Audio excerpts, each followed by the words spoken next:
a bonehead idea when FDR tried it. So why ask a panel now to go and see if it is a good idea? Well, first, the panel is being asked to take a number of steps, including the pros and cons on exactly that issue.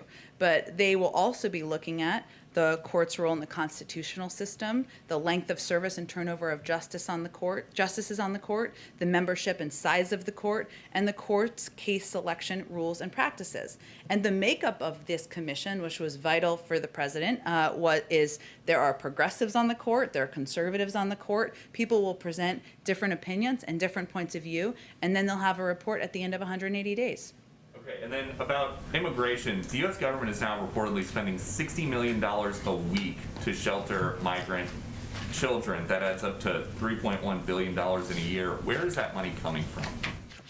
Well, first I would say that, as you may recall, the prior administration requested and received nearly $3 billion in supplemental funding from Congress for the UC program back in 2019. That came after the previous administration had already made multiple transfers of hundreds of millions of dollars. And our commitment is to ensuring HHS has the funds it needs now to safely and humanely care for children, which of course is resource intensive. We know that. There are 200 permanent shelters around the country, and there are needs related to the pandemic, social distancing, enhanced ventilation and testing that are additional needs given the time that we're living in. And because of the time that we're living in, is there concern if this is HHS money that it is, that these shelters, the Washington Post says the costs are going to rise significantly, that the shelters might be draining pandemic response elsewhere? No, that is not what our concern is.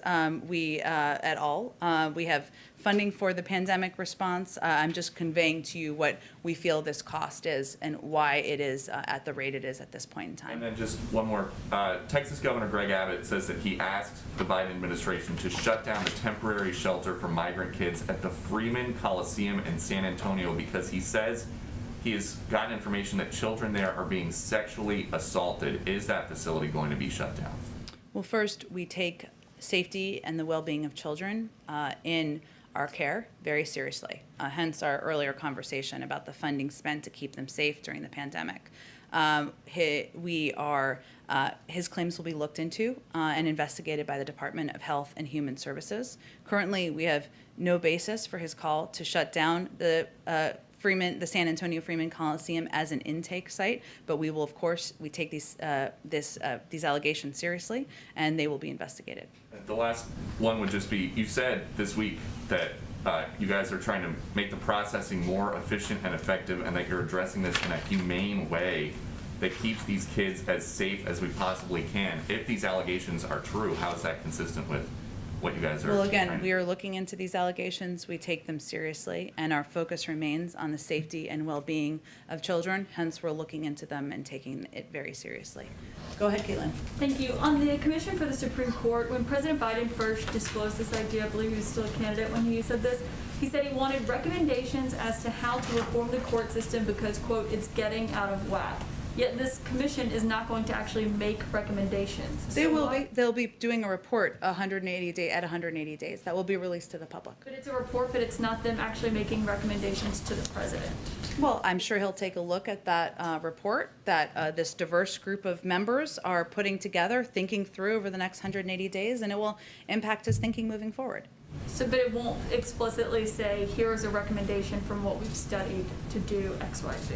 It's meant to be a report and a summary of their discussions and their findings. I don't know what it will look like, and I'm not going to get ahead of what their process will be.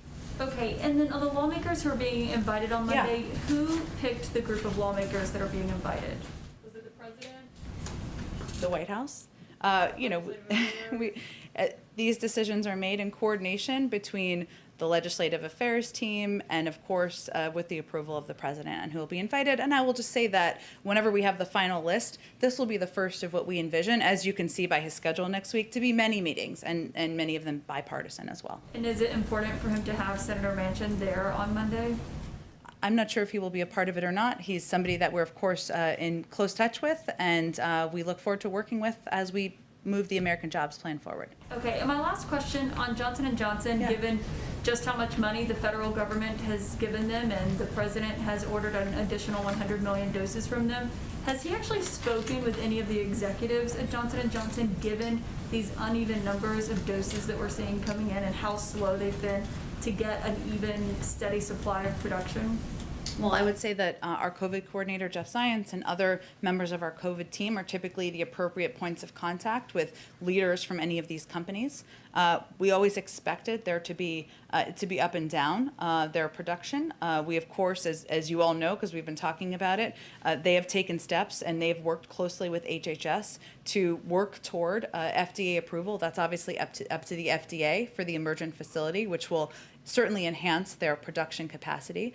But we see this as, our role here is to take steps we can from the federal government along the way to help ensure that we are getting as much J&J supply and doses out to states, out to the American people, so that it can contribute to our recovery from the pandemic. But we always knew, we've known for some time that there would be ups and downs on the road. But I think also we thought that they would have a lot more ready by now than what they have produced. I mean, according to the initial federal contract even, it's far different than what that was supposed to be. Understandably, there are issues, but does the president feel that this rises to the level that he should make a phone call to someone at Johnson & Johnson to discuss what's been going on? He's confident in the role that the COVID team plays, and we've also been assured by Johnson & Johnson that they remain committed to meeting their contract of delivering 100 million doses by the end of May. Go ahead, Mike. Two things. First, to follow up on Caitlin's question about the commission, it is Yeah. my understanding that the commission has actively decided not to make any specific recommendations for or against the issues that they're examining, whether that be term limits on justices or expanding the size of the court. That does differ from what the president seemed to say as a candidate. Are you suggesting that he wants the commission to change that direction and actually come to him with specific recommendations? No, I'm only suggesting that he asked his team to put together this commission to reflect a diversity of viewpoints, which it certainly will.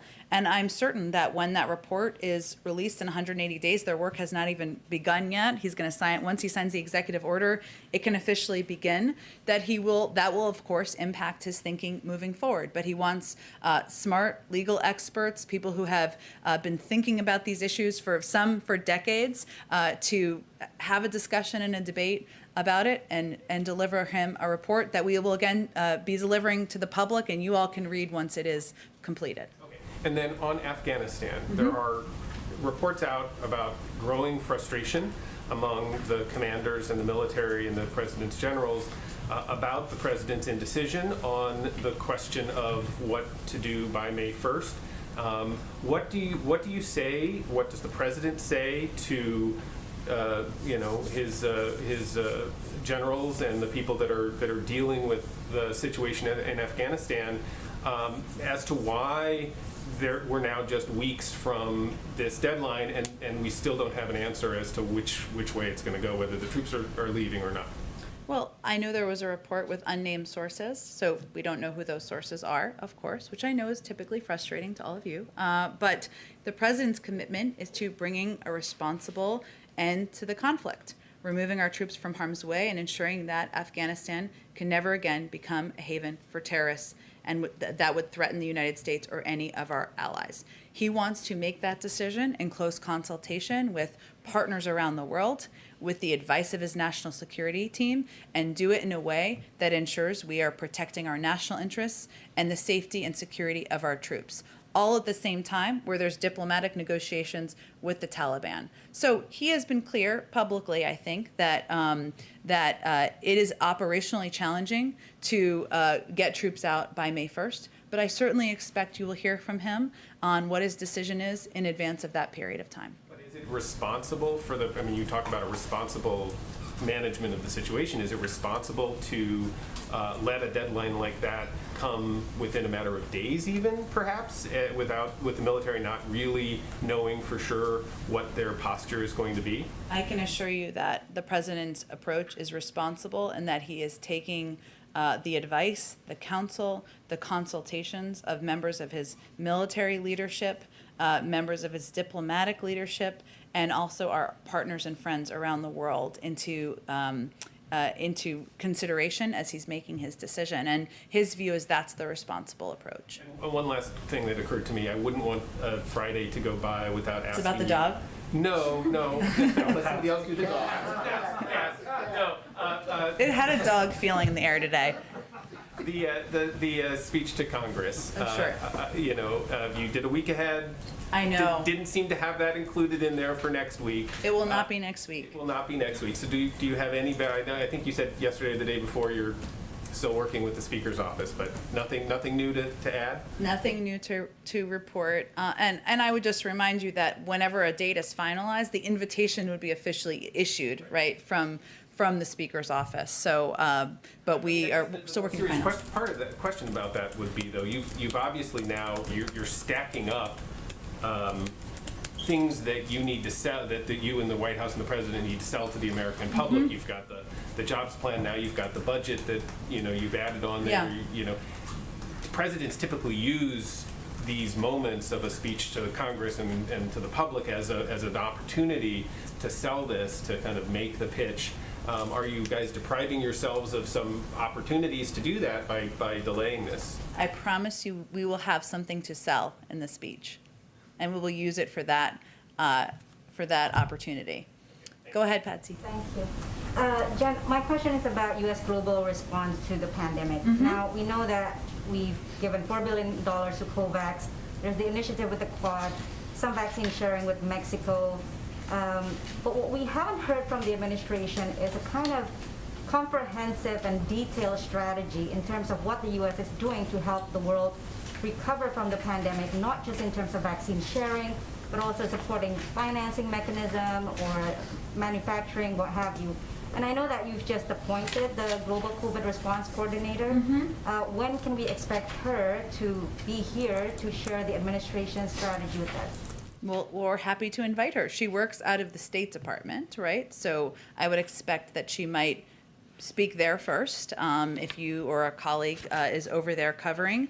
I would say, look, that our approach is that the president remains committed to playing a constructive role in the global effort to defeat the virus. That includes contributing through COVAX. It includes obviously lending doses to Canada and Mexico. It includes considering a range of requests that are coming in from around the world. But as we've also seen, this is a very unpredictable virus, and his first priority is ensuring that the American people are vaccinated. And that means we need to plan for supply so that we can, when we know what's most effective for kids, that we can plan around also different things that come up, as we've seen over the last week or so with Emergent and Johnson & Johnson, that we have enough supply and enough capacity, and we've done enough contingency planning for that. That's our first priority, but we will continue to be work to play a constructive role in the global community. I understand that the strategy is to be oversupplied and overprepared for domestic needs, but at what point should the administration consider pivoting from just focusing on domestic needs and start responding to global needs, particularly at a time when China and Russia, as you know, is increasing in terms of their vaccine diplomacy? Well, when we are confident in our supply at home, we will share vaccines, including through COVAX. I have one more. Okay. Yesterday, you mentioned that the administration is concerned about Russia's increased military presence in the border with Ukraine. Can you confirm reporting that the administration is considering to send warships as a show of support to Ukraine in the region? I would point you to DOD for anything about our military assets. Go ahead, Jenny. Thanks. On the climate summit, I think we're now 2 weeks away, and I asked a couple weeks ago if there was any plans to have a bilateral with the Chinese president on the sidelines of it. So first, has the White House made a decision on that? And then two, do you plan any bilaterals on the sidelines to conduct any business outside of the overall climate summit that's taking place? It's a great question. We're still figuring out what the additional components or what the format of the summit will look like. We've invited about 40 leaders from around the world, so there's obviously a lot of scheduling to be done, but I expect we won't have a final update on that until we get to be probably within days of the summit. Okay, sure. Go ahead. Thank you very much. Two questions, if I might. One on Ukraine. So you've had a response to SolarWinds and the past election meddling pending for, well, ever since we've been doing Yeah. this. But is there any concern that the new challenges from Russia are kind of piling up now? And is the administration, which is obviously still a new administration, ready for that? And as an example, does the administration have ready to go a response if Russia were to send some of those troops, or all of them, into Ukraine, which is obviously not impossible? And if you do have a response ready to go, have you communicated it to the Kremlin as a means of deterrence, you would hope? Well, first I would say that of the actions that have already been taken that we've had ongoing reviews about, we've been clear, but I will reiterate, there will be consequences, some unseen and some seen. We will hope to have more about those soon. I know you guys are tired of hearing that, but hopefully soon. As it relates to the escalating Russian aggressions in eastern Ukraine, including Russia's troop movements on Ukraine's borders, we are, of course, in close consultation and working with partners and allies in the region to assess, to share intelligence, to determine what's happening, and what can be done about it. But I'm not going to get ahead of that internal diplomatic process. Have you made that call, as it were, to the Kremlin to say, you do this, this is what's going to happen, to try and put them off or not? I wouldn't say that's exactly how it goes down, but we of course communicate closely. I will say we communicate at many levels, as you know. There was a call that was done at the defense secretary level just last week with the Russians. There was also a call done by our Secretary of State. We, of course, communicate at many levels that are even far below that. And, of course, the President spoke with the President of Ukraine just last Friday. So I can assure you there is ongoing diplomatic engagement between us and a number of countries in the region, including Russia, including Ukraine, including our European partners and allies who share a number of our concerns about the aggression of Russian movements on the border. Thank you. And the other question, domestic, on the infrastructure, where on a scale of 1 to 10, if you could do that? Probably not, but try me. I always love yes and no questions. Well, this is a 1 to 10, so Okay. I've got 10 choices. Go ahead. Does the president, who is an avowed bipartisan guy, put getting one or more Republicans to support this? You've been saying consistently that it doesn't, in a way, it doesn't matter what they do on the Hill because the public supports what the president is doing, and you point to polls. And they do say We that. don't say it doesn't matter. It's just an impact. And there is a question that I hope your colleagues on the Hill ask a number of Republicans, which is why would they oppose investment in our nation's infrastructure when the vast majority of the American public thinks it's imperative we do? But as the Secretary just said, the disagreement is not really about the need to modernize our nation's infrastructure. It's about the size, it's about the pay-fors, and we absolutely understand there will be compromise, there will be debate. That's all a part of the process.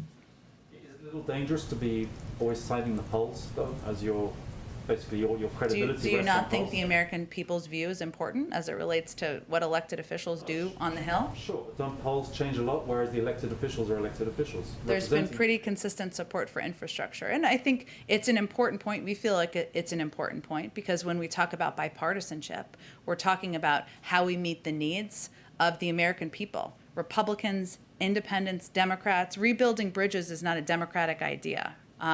Ensuring kids don't have access to clean water is not a Democratic idea. Broadband access probably actually impacts more rural areas that might be leaning more Republican than Democratic if you look at it, the maps across the country. So our point is this is addressing not a political issue. This is addressing a vital need in the country that's not that impacts all of the American people. I think that's A 7. Okay, fair. I don't even know what the rating numbers are about anymore. Rob, go ahead. We saw the statement earlier, but has the president been in touch with Buckingham Palace number 10 about the death of Prince Philip, and does he have any plans to attend the funeral? He has not been in touch directly himself. No, we put out a statement in his name and the First Lady's name earlier today. I'm not aware of any plans at this point in time. And Hunter Biden's book is out this week. To what extent was the White House, the president, the transition, or whatever that timing might have been, involved in vetting its contents? We were not. It was a book he wrote himself. The president and first lady put out a statement making clear, in February, I should say, when the book was announced, that they're deeply supportive of their son, sharing his account about his painful experiences with addiction, which is exactly what the book does, and that they're hopeful that it can help millions of people who have struggled with the same challenges. And if I may, one for a reporter who can't be here because of COVID-19 restrictions, Alison Harris of News Nation. A Police Star Families report shows that almost half of active duty troops won't get vaccinated against COVID-19. Members of Congress have sent a letter... Because of their hesitation? Yes. Okay. I believe so. Members of Congress have written to the President urging him to issue a waiver of informed consent so that troops would be mandatorily vaccinated. Is that something the President is would consider? I certainly think he would refer to the advice and view of the Secretary of Defense, so I'd point you to them for any point of view on that letter. I think, okay, thank you. Okay, go ahead on. Thank you. CBP data said this week that the number of unoccupied migrant children crossing the border, unaccompanied migrant children, sorry, had increased 100% from February to March. If these numbers continue to rise, is there a point that the administration would consider reversing or modifying the policy of accepting all unaccompanied migrants under using Title 42 authorities? Would we no longer accept, just so I understand the question, children who are under 18? I would say, one, the reason for accepting these children is that we feel it is not the humane step to send these kids back on their treacherous journey. Our focus is on addressing the needs, opening up shelters, ensuring there is access to health and educational resources, expediting processing at the border, and those are the steps we feel that are most effective from a policy standpoint at this point. And then just one more question on Amazon. The president supports the PRO Act, but how does he expect it to get through Congress, particularly if infrastructure is not done under reconciliation? How does he expect to get the PRO Act passed through Congress? It is something that he certainly strongly supports, and it's consistent with his advocacy for the ability and rights of workers to organize. I don't have anything on the legislative strategy and what that will look like moving forward. I'd certainly point you to the Hill on that. Thank you. Go ahead in the back. Thanks, Jen. I want to ask you about the case of a 10-year-old Nicaraguan boy who was, videos went viral when he was seen walking the desert by himself, saying that he had been dumped by the group that he was with. Through our reporting, we now know that this child had been deported with his mom days prior. His mom is kidnapped in Mexico. He was able to free himself through a family member who paid ransom, and that's how he ended up back in the U.S. So I have two questions for you on that. One, why does the U.S. government continue to deport these people back to Mexico to dangerous situations and not to their countries of origin? And the second question is, the president back in October of 2020, in a conversation with Univision, said that he would grant deportation moratorium to Nicaraguans as well as Venezuelans and Cubans. That happened for those two other groups, and not for Nicaraguans. So you have an update on that and why that hasn't happened? I don't have an update on the second. I'm happy to check and see with our diplomatic team what the status is and if there's any particular update. I would say in terms of deportation, it's handled, as you know, in a case-by-case basis. I would have to look into the specific details of this case. Department of Homeland Security might have more specifics if they can share them on why they were sent back directly to Mexico. But it's not just this family. All the families are being sent right back to Mexico and not to their home countries. Do you know why?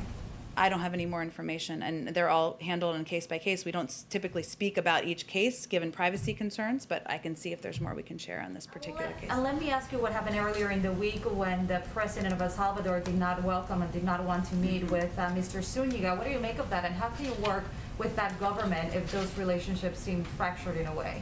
Well, you're right that when Special Envoy Zúñiga was in El Salvador, he did not meet with the president, but he did have productive meetings with the foreign minister, other senior officials, such as the Attorney General, OAS representatives, members of civil society, private sector leaders, and others. So we felt it was still quite a constructive trip. These meetings, in our view, lay the foundation to build on the already strong bilateral dialogue we have with the administration at all levels, and we'll continue it from here.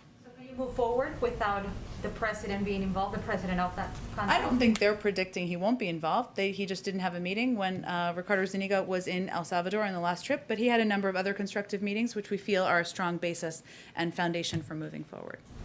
Go ahead in the back. Thank you. Do you see any changes in the Chinese behavior or the approach which the Biden administration is asking China to do that?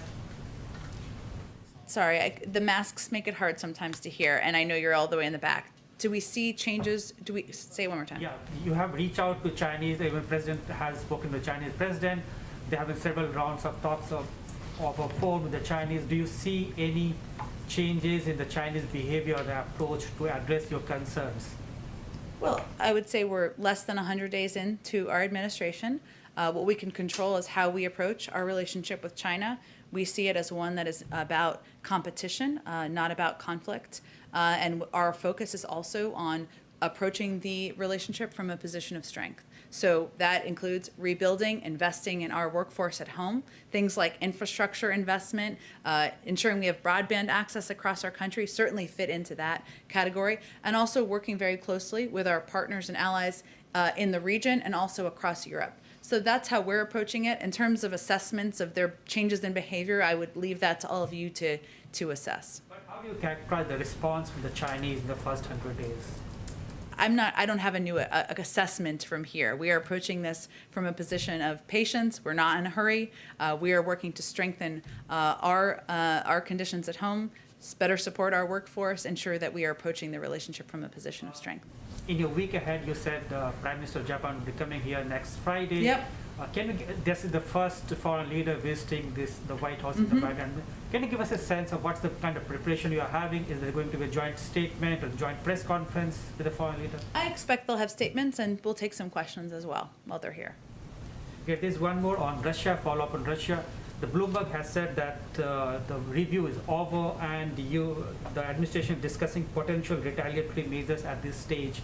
Can you confirm that? Is the review over, or you're considering some actions against Russians? I can confirm there will be consequences, some seen, some unseen, and we hope to have more on that soon. Thank you. Go ahead. Hi, thanks. I wanted to ask about the infrastructure plan and Sure. Climate, specifically clean energy tax credits. Treasury released a summary recently with a few more details on this, but I'm just wondering if you guys have, the White House has kind of a top line number for all those credits, how it affects the overall climate impact of the plan, and what role those might play in selling the plan to some Democrats on the left who have suggested they think the plan doesn't go far enough on climate. Sure. Well, I will say that the plan, we feel, reflects on the president's view that there is a profound urgency and existential threat that we are facing from our climate crisis. That the climate crisis is presenting an existential threat, I guess, is the more grammatically correct way to say it. And we believe that he wants to take every opportunity we can to help address that. So the American Jobs Plan will position the United States to meet President Biden's goals of creating a carbon neutral power sector by 2035 and a clean energy sector by 2050. It will do that by building modern, sustainable, and resilient infrastructure, ensuring clean, safe drinking water is a right and available to all communities, revolutionizing electric vehicle manufacturing, mobilizing the next generation of conservation and resilience workers. This will not be the totality of what we do to address the climate crisis in the Biden-Harris administration, but it is certainly an important step and one that we've had positive response from a number of members. But specifically on the clean energy tax credits, do you have any other, again, top line numbers, or do you have any idea of when those may be forthcoming? And just so I understand the top line numbers in terms of the impact of the tax credits. Some of the credits you guys want to extend, et cetera, but does the White House have actual dollar figures for how many billions of dollars that represents, et cetera? We did put out a 25-page fact sheet. If it's not in there, we will certainly get you more specifics, and we hope to have state-by-state details early next week. Thanks, Jim. Oh. What? Oh, he's a new member of our, I'm just kidding. What we're going to start doing is we are going to start taking a question from a regional reporter who does not live in Washington, can't be here. Many of you started your careers that way. So thank you for reminding me because I was going to walk off. Hello, it's very nice to meet you. Thanks for, and you're from Anchorage, Alaska. Come to us from Anchorage. Yes, I'm here at the state capitol in Juneau today, though. Great. Thanks for joining us. So this is the White House Press Corps. They won't ask you questions, but how can we help you? What questions do you have for us today? Well, thanks for the opportunity. The Secretary discussed the CDC limits on cruise ships, but here in Alaska, there's a second block that applies because ships must stop in Canada on the way to Alaska, and Canada isn't allowing cruise ships right now. Here in the state, Republicans and Democrats have requested a temporary waiver of the law that requires. Uh-oh. Uh-oh. Alaska's a long way. Oh, no. Did you hit your mute button? Uh-oh. You didn't hit your mute button, did you? That may be on our end. Can you hear me now? Yes, apologize for that. We heard the first part of your question, but you may have to repeat it so we can hear it. Okay. So Republicans and Democrats here have requested a temporary waiver of the rule that blocks cruise ships from coming to Alaska without that Canadian stop. And I was curious what the administration thinks of those requests and whether action is possible before the end of the summer tourist season. Well, we heard about this earlier from some of your colleagues here in the White House briefing, not specific to Alaska, but the cruise industry in general. It's certainly an industry that we want to thrive, and we just want to ensure it is, we are reopening capacity in a safe manner and doing that as quickly as we can. I will say that we have been working with Senator Murkowski and Alaska officials on engaging Canada and finding ways to assist the cruise ship. Whoa, hold it! I'd like to tell you how to get $5,000 in free silver. Brief clip from the body camera footage of one of the officers, and you're absolutely right.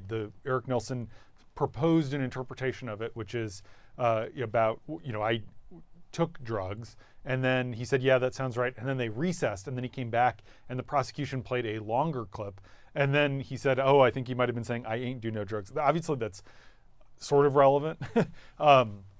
But the way to think about this, Libby, is that it's part and parcel of the larger defense strategy, the dope fiend defense, which is to paint George Floyd as this kind of drug addict who would have died whether or not he was ever touched by Chauvin. Obviously, for all the reasons we just heard from Lenny, that doesn't pass the smell test. But in terms of putting reasonable doubt in the jurors' minds, it's significant. And that's why you're hearing these scare words like hooping. And the prosecutors have said in court that he was referring to playing basketball, which George Floyd regularly did. The other word we've heard a lot is speedballing, which is when you take I'm not a drug user, so I'm not precisely clear, but I think it's an upper, which is the meth, and then a downer, which is the fentanyl. And so the defense has used the term speedballing as this sort of ominous thing. And the idea of that is to sort of explain away any explanation that the expert witnesses might give, which is, if it's like, oh, well, he was behaving in an animated way, then it's the meth, and if he was in a depressed way, then it was the fentanyl. And so, but all in all, the way to think about it is that they're just trying to kind of scare the jurors into thinking of this guy as some sort of druggie. And as we've been talking about today, I don't think that carries the same purchase that it did even a few years ago, just because of changing public conceptions of addiction and drug use, especially in the Twin Cities. Yeah. Eugene, you were beginning to say earlier, and then we had to cut back to the courtroom, about how there are plenty of white suspects who are taken into custody by police all over this country who are on drugs, who might even be acting really erratically on drugs, and they're able to be apprehended safely or dealt with in a way that doesn't result in their deaths. So talk to us about that specific treatment of Black people in America. And the Washington Post reporting actually got to that in the database that we have of police killings. And we know that people of color are greatly outweigh the number of victims from law enforcement compared to white people. And so even if the case is attempting to be made that it was his substance abuse and his addictions that led to an officer interacting with him the way that they did, we know that this is not how officers interact with all people who are under the influence of substances. We literally have videotapes of this, and they also go viral and lead people to ask questions, wondering why some of these individuals do not, end up with the same fate as the George Floyds of the world. And that's why we've seen all of these conversations about implicit bias and training and wanting to revisit how it is that officers go about making the decisions that they do when it comes to responding to suspects. And that part right there is part of what is up for discussion and interest, great interest in this case. And you see so many law enforcement officers coming in talking about training and how it is that they are supposed to interact with someone who is resisting arrest or under the suspicion of addiction, being high, or under the influence of substances or other matters that could make interacting with them difficult. And Eugene, of course, to be clear, the police were not called because George Floyd was doing something endangering other people. He wasn't driving a vehicle while intoxicated or anything like that. This was over a $20 bill, right? And that's why it's so difficult for so many people to believe and accept the argument that he was this high individual who needed to be retained in that way, because that's not what early calls or police reports suggest, and that's certainly not what the video documents. Lenny, I want to ask you about something that Chauvin's attorney wrote in a court filing. He wrote that adding fentanyl and methamphetamine to George Floyd's sickle cell trait and his pre-existing heart conditions was, quote, tantamount to lighting a fuse on a bomb. Can you explain that? Well, sickle cell trait doesn't have anything to do with George Floyd's death, as far as I could determine. People with sickle cell anemia, their red blood cells do not carry oxygen as well as people who do not have that condition. Therefore, I guess what he was getting at was that George Floyd's red blood cells might not have been carrying enough oxygen to various parts of his body and therefore could be part of the cause of death. The problem is that with sickle cell trait, you only have one of the genes for sickle cell anemia, sickle cell condition, and therefore no symptoms. George Floyd's red blood cells sickled upon examination in a laboratory on a slide, but there's no evidence that he was suffering from any kind of a condition that would reduce the red blood cells' capability of carrying oxygen. And I just want to say one thing really quickly on the speedballing. A much more logical explanation of why one would find fentanyl and methamphetamine in the same person's bloodstream is that it is common for street users to take them both in the belief, sometimes illogical, but in the belief that the fentanyl manages the methamphetamine and the methamphetamine manages the fentanyl. That is, the methamphetamine being a stimulant will help you sort of stay awake. The fentanyl can kind of mediate the stimulant qualities of the methamphetamine.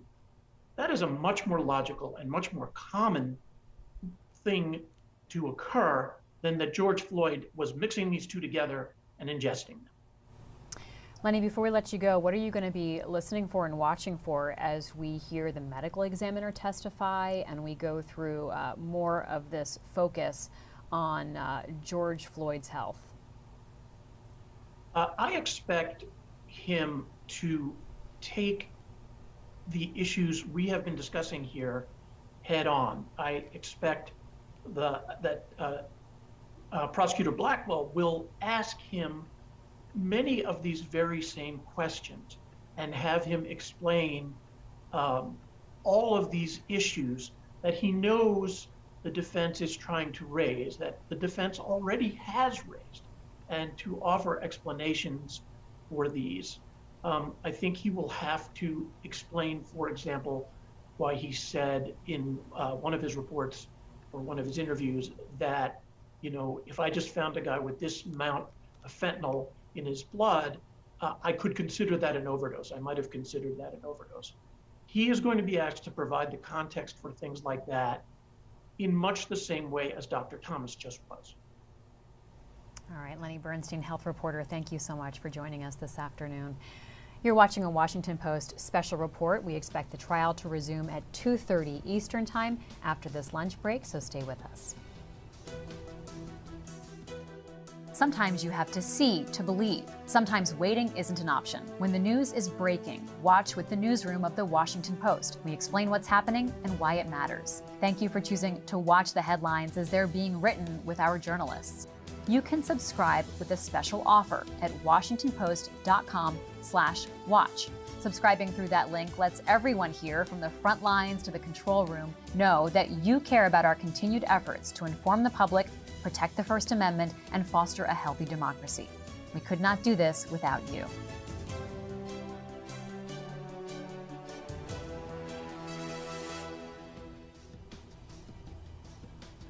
2:06 here on the East Coast, 1:06 local time in Hennepin County, where this trial is taking place.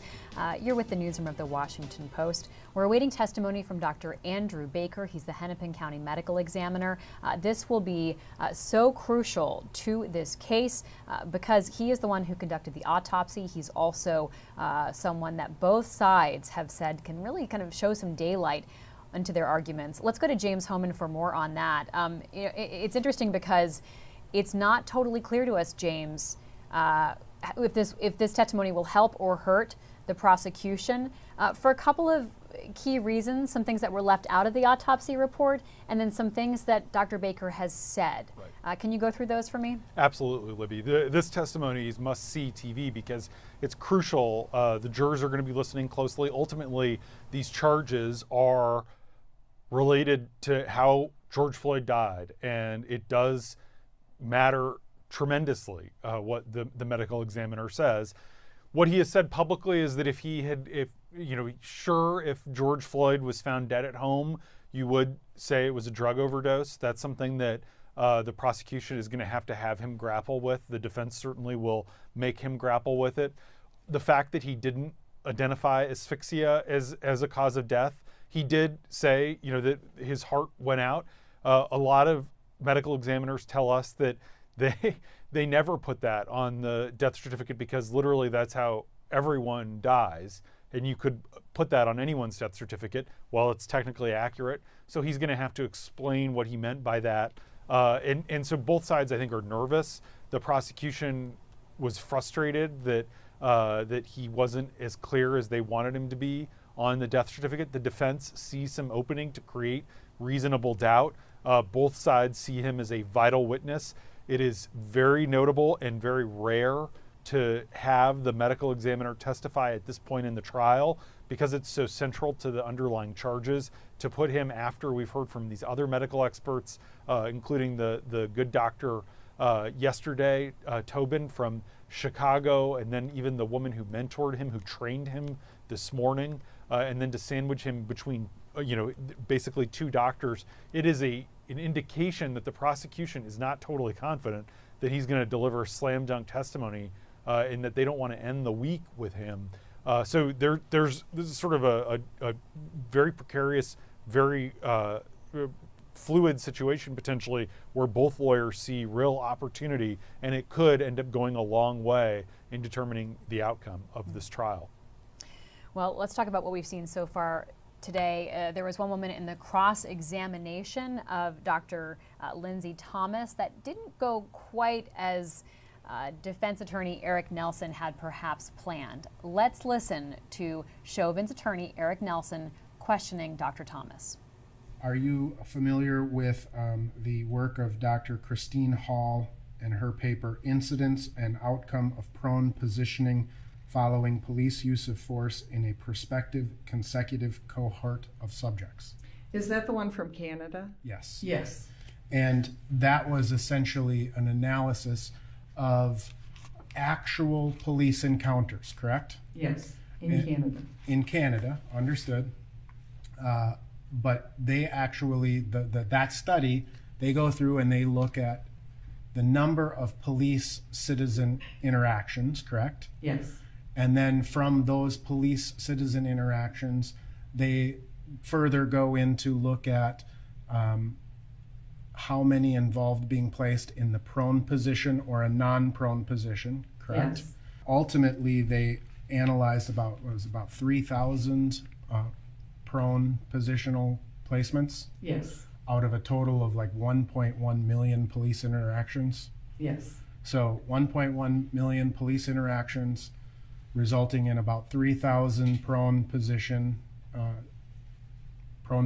arrests. That those these are real people, real incidents, right? Yeah. And in those 3,000 or so interactions, there were no deaths that occurred. Isn't that amazing? So Rhonda, in Canada, right? And we heard that a couple of times, almost to the point of like it being a little humorous, but the point that we then heard Dr. Thomas sort of make and then almost have to like apologize to with the judge was that there is clearly a different way of doing business in Canada than there is in the United States. You know, that's true, and I think any researchers who look at use of force and do any sort of global comparisons, you do see that policing in America is different from other countries' approaches. So to bring in a Canadian study, I'm sure it did seem to baffle Dr. Thomas a little bit. It was confusing to follow where Nelson was going with that, because it did feel like apples and oranges a little bit. I think the reason why the prone position keeps coming up with the defense is because there have been so many witnesses this week and even in the latter part of last week who have talked about the prone position and how Mr. Floyd was positioned on the ground and not being able to breathe. That's been a really stark and grim description in most of these expert witnesses and eyewitnesses retelling of the events, that you see somebody who has their hands behind their back, who is laying on their stomach, and naturally that's going to be hard to breathe in any respect, but on top of that he has this added pressure on his neck further pinning him down. So I think the defense wants to bring out the point that being in the prone position all the time doesn't mean that it's deadly. Eric Nelson also pointed out that people are in the prone position when you go see a chiropractor or when you go to a massage therapist, and they don't die from that. So that it appears that the defense wants to lay out this idea that being in the prone position isn't always deadly. But of course, in this case, if the prosecution is telling the story, it was in this case. Absolutely. James, to you on that and this question of policing in America. Yeah, and so the question that the jury has to face is the whole encounter. And Nelson has said that. You have to consider what happened in the 15 minutes leading up to the viral video that we've seen. And we're going to see videos next week of George Floyd resisting arrest, which he did. And they couldn't, they were struggling to get him into the squad car. A lawyer could easily defend and get a jury to find reasonable doubt that you had to put George Floyd in the prone position to get him under control because he wasn't consenting to be arrested. But that's not the whole story. If you look at the totality of the circumstance, it's everything that happened for the next 9.5 minutes. And it's very hard to get past the first 30 seconds where you can say, yeah, police sometimes need to put suspects in the prone position to get them under control. George Floyd is handcuffed. He's face down. Eventually he becomes unresponsive. You have an off-duty EMT saying you're killing him. You have another officer saying he can't find a pulse. And so it's that totality of circumstances where it's not just going to a massage therapist. It's not someone laying down for an experiment. It's not a chiropractor. Of course you can lay down face down if no one has 70 pounds of pressure on you. But then it's the 9.5 minutes that becomes incredibly difficult to explain. And I'm sure if you looked at that Canadian study that the doctor was asked about, none of them were held down by the knee on their neck for 9.5 minutes. That is just outside the bounds of what anyone would consider acceptable policing. Well, let's talk more about this question of use of force and sort of where the boundaries lie with police. Defense attorney Eric Nelson has made reference this week to the Graham versus Connor ruling. So let's bring in national reporter Hannah Jewell, who can tell us more about this Supreme Court precedent. Hannah. That reference to the Canadian study we just heard about, Libby, is so interesting because it really gets to the heart of the question of which the witness couldn't really speak to, of what is the difference between American policing and Canadian policing in this study. And part of what is different about these two countries is our different legal systems, of course. And the legal system that we have here includes the Supreme Court case known as Graham versus Connor. And I just want to give the context of this case. It was a case from 1989, and it has shaped everything about police use of force trials like this one and police training manuals over the last 3 decades. And this case concerned a man named DeThorne Graham, who was from Charlotte, North Carolina, and he was having a diabetic emergency one day. And he decided that he needed to rush into this convenience store to try and grab some orange juice because he was having this like insulin emergency. He saw there was a long line inside and he rushed back out. And a police officer who saw him do this incorrectly assumed that he was shoplifting. So they pursued his vehicle and arrested him, mistaking his medical crisis for drunkenness and resisting arrest. He at one point reached for his wallet to show his diabetic ID card. And there is no video of what happened from that time, but officers handled him very roughly, and he actually broke his foot and had a lot of bruising. But Graham survived his injuries, and he sued the police department. And his case ended up in front of the Supreme Court, where the unanimous verdict said that the police officers acted reasonably given what they encountered at the time. And this ruling set a new national standard for judging police use of force, which is to say that it has to pass the objective reasonableness test, and which stems from the Fourth Amendment, actually, which protects Americans from unreasonable search and seizure. But the objective reasonableness test established that a police officer's actions must be judged against what another reasonable officer would do when facing the same scene, and not what they would do with 20/20 hindsight. So not knowing afterwards that this is a diabetic emergency, you can't judge whether or not an officer acted reasonably, knowing what they know later, but rather at the time. And this standard replaced the previous standard, which relied on deducing an officer's intent in use of force cases. And specifically, you had to prove malicious intent of an officer to get a conviction in a use of force case. And the Minneapolis Police Department's own training manual cites Graham versus Connor, and it states 3 ways to judge objective reasonableness in use of force cases. They include the severity of the crime, whether the suspect poses an immediate threat, and whether a suspect is trying to actively resist or trying to flee the scene.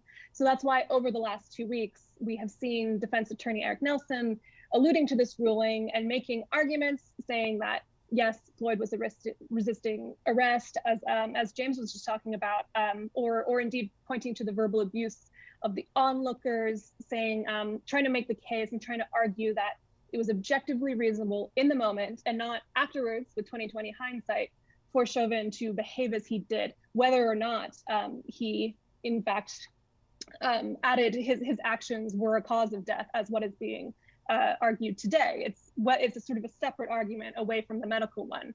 And we also have heard prosecution witness Jody Steiger, who has said that Chauvin's use of force was not objectively reasonable once they had Floyd on the ground. He said that at that point they could have gained compliance another way. So you see how the prosecution is also leaning on the same test, the same argument, in that they have had all these other officers and the police chief himself, one by one, say that Chauvin's use of force was not objectively reasonable. So critics of this ruling and this precedent say that it's too lenient on police officers, that it leads to too many acquittals for officers who have used excessive force in their view.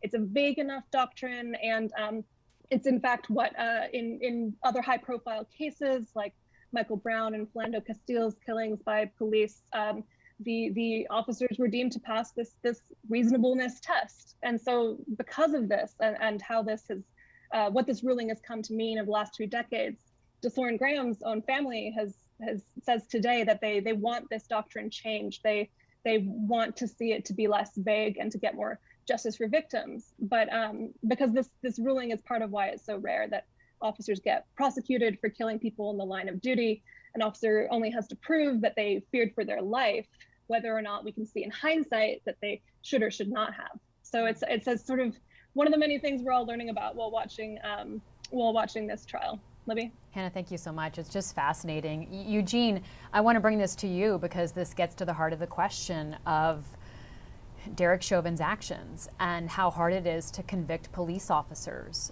in cases where they have killed someone. Some of the nuance, though, that Hannah was talking about that the prosecution is using is what might be reasonable at one point. Is it still reasonable 5 minutes later? Is it still reasonable 7 minutes in, right? So how do you think that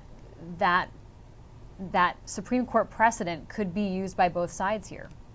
Well, it's certainly going to be used by prosecution to make the case that how Chauvin acted was beyond what was necessary, considering all of the factors at play.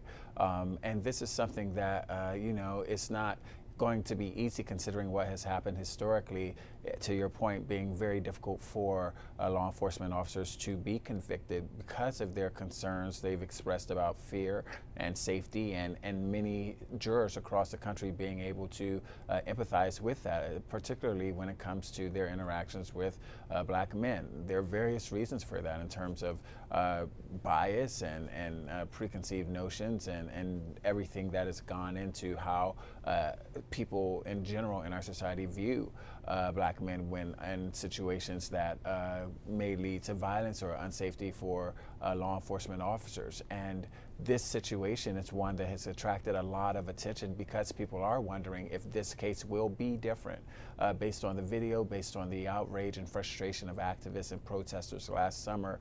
There has been reason to believe that this could lead to some type of shift in terms of how these cases are handled and what the response to them might be. Obviously, we do not know that now, but that certainly is one of the reasons why this continues to attract the attention and interest that it has. Let's bring in national reporter Nicole Ellis now, who joins us from Houston, Texas, George Floyd's hometown. Nicole, welcome. Talk to us about George Floyd's community reaction to this trial that's going on. Hi, Libby. Thanks so much for having me. As you mentioned, yes, I'm in Houston, George Floyd's hometown, and I'm in his hometown neighborhood of 3rd Ward, where I am also from and grew up. And to give you a sense of his significance here, both in life and in death, I think it's important to know that 3rd Ward is a historically Black neighborhood that dates back to the 1870s, when 4 newly freed, formerly enslaved Black men pooled their money together and created the first park that Black people could access publicly in Texas. And it's right around the corner from where George Floyd lived, Emancipation Park. And one of those men is the namesake for his high school, Jack Yates High School. So, you think about a neighborhood that maintains its integrity through, emancipation, Reconstruction, Jim Crow, segregation, desegregation, the civil rights era up until today. It's because it's created its own ecosystem of life. And in many ways, it's a city within a city. And Jack Yates High School was like Grand Central for young people. And for George Floyd to be on that 1992 football team where he was a tight end and they went to the Texas State Championships, well, that's like going to the Super Bowl. So he was not only known in this community, he was admired by a lot of people. But I want you to hear that from them. So let's take a look. When he lived in Houston, they admired him in the community a lot because he was a football star in college and high school and basketball. His example as an athlete was huge in our community. There's a lot of us that took that step because he took the step. For us to be able to watch him play in the Astrodome in high school, we were in junior high. That was huge. That told us, man, we can do this. Coming to see somebody from right where we from, struggle how we struggle, eat what we eat, hurt when we hurt, to see them taking those steps, the progress is always a push. George Floyd was one of the first people that our church we encountered who was able to open doors that I couldn't open. I can knock on 100 doors and 2 or 3 people may come out, but when he comes out of the building, 100 people come out. So it's just he has a different type of energy about him, and folk know who he is around here. He's a person you call if there's an issue between 2 warring families, you call him, he smooths out the situation. There's video footage of him sending little messages to folk, man, hey man, quit all that violence. Man, I don't care what hood you from, man, where you at, man. I love you and God love you, man. Put them guns down, man. He had that kind of presence and pull in his community. I spoke to City Council member Carolyn Evans-Shabazz, who represents Third Ward and District D, and she also was a Jack Yates graduate. She was on the cheerleading team, and she said something that was really compelling about how she felt this so deeply because he went to Jack Yates, because he was from her neighborhood, and because this community is one where everyone could potentially know each other regardless of what side of the tracks you're from, socioeconomic status, because it's intersectional in that way. And she said that, that could have happened here, and everyone here is watching this trial as if it were, because this is a bigger story, a bigger experience, and a bigger moment in history than just the trial itself. And she does feel, optimistic that and intrigued by the level of voice and accountability that she's hearing from law enforcement in Minnesota, and definitely sort of on the pulse of how this community is reacting. And I look forward to keeping you informed on how people are feeling about it as we come to a close. Back to you, Libby. Thank you so much, Nicole. So important, and bringing it all to life. Thank you for your reporting in Houston. Let's go to Rhonda Colvin, who's here in the Washington Post newsroom. Socially distanced from me, of course, Rhonda, because we're all keeping safe because of COVID, but still, at least we're in the newsroom. A few minutes to go before we expect this court to come back in and resume. Let's talk about the testimony we're anticipating. Dr. Andrew Baker, remind our viewers what's coming up next. Yeah, Dr. Andrew Baker for weeks now has been talked about as the key witness, the one to watch in all of this, the days of the trial. He is the medical examiner in Hennepin County. He did the autopsy. He ruled George Floyd's death a homicide, but he had said the cause of death is cardiopulmonary arrest. So that just basically means your heart has stopped. So what we're expecting is the prosecution to question him about that cause of death, and if he can expound on what led to that. Was it asphyxiation? Was it a lack of oxygen? We have now heard this week alone, three experts say that they believe George Floyd died of lack of oxygen, including the doctor we just heard from. So if Dr. Baker follows in line with what they've been saying, then the prosecution is going to leave off on a pretty strong week.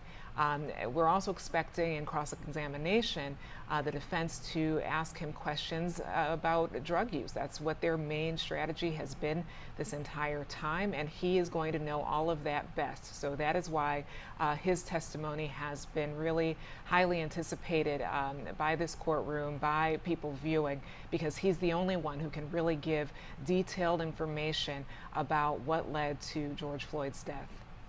Eugene, it was so interesting, though, to hear the one witness we've heard from today, Dr. Thomas, sort of downplaying a little bit the significance of an autopsy, in that she was saying it's part of the context as you evaluate someone's death, but it's not the biggest thing I look at, which was really fascinating, and maybe tried to put in a box a little bit what we might hear from Dr. Baker today.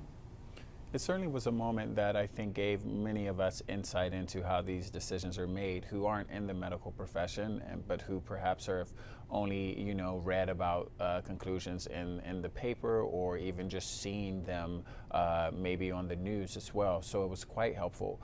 We'll be looking at Dr. Baker to further explain what does go into decision and conclusions. How do you make determinations based on limited information, and how long?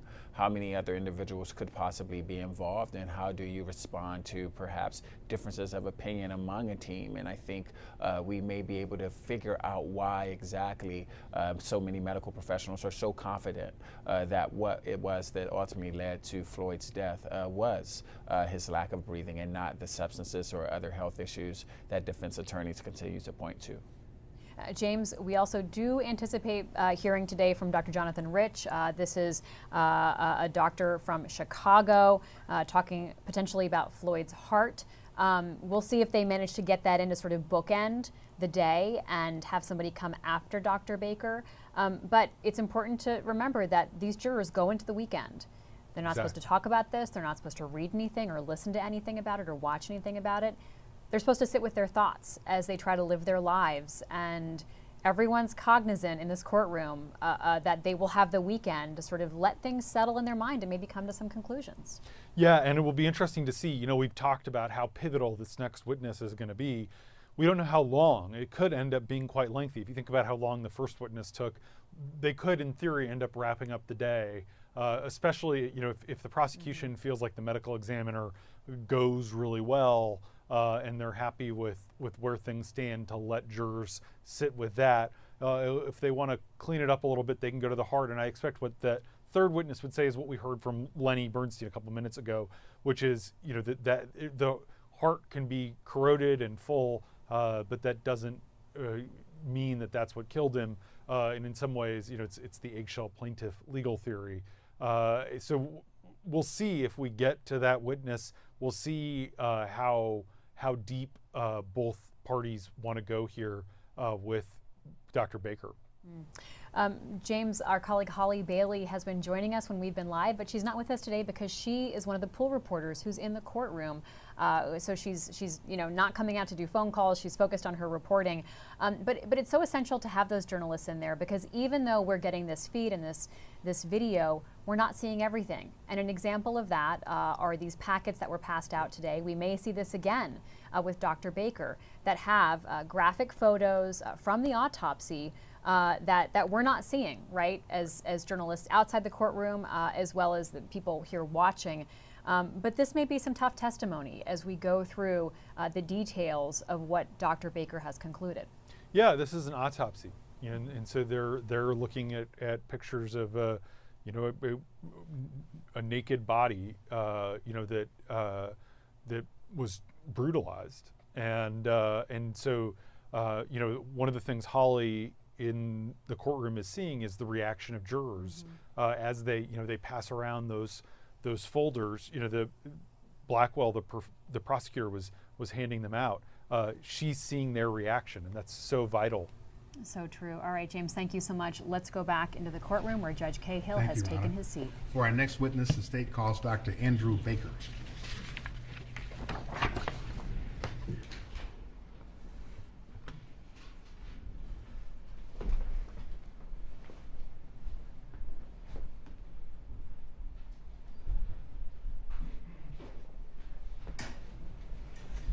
Raise your right hand, please. You swear or affirm under penalty of perjury that the testimony you're about to give will be the truth and nothing but the truth? I do. Let's see.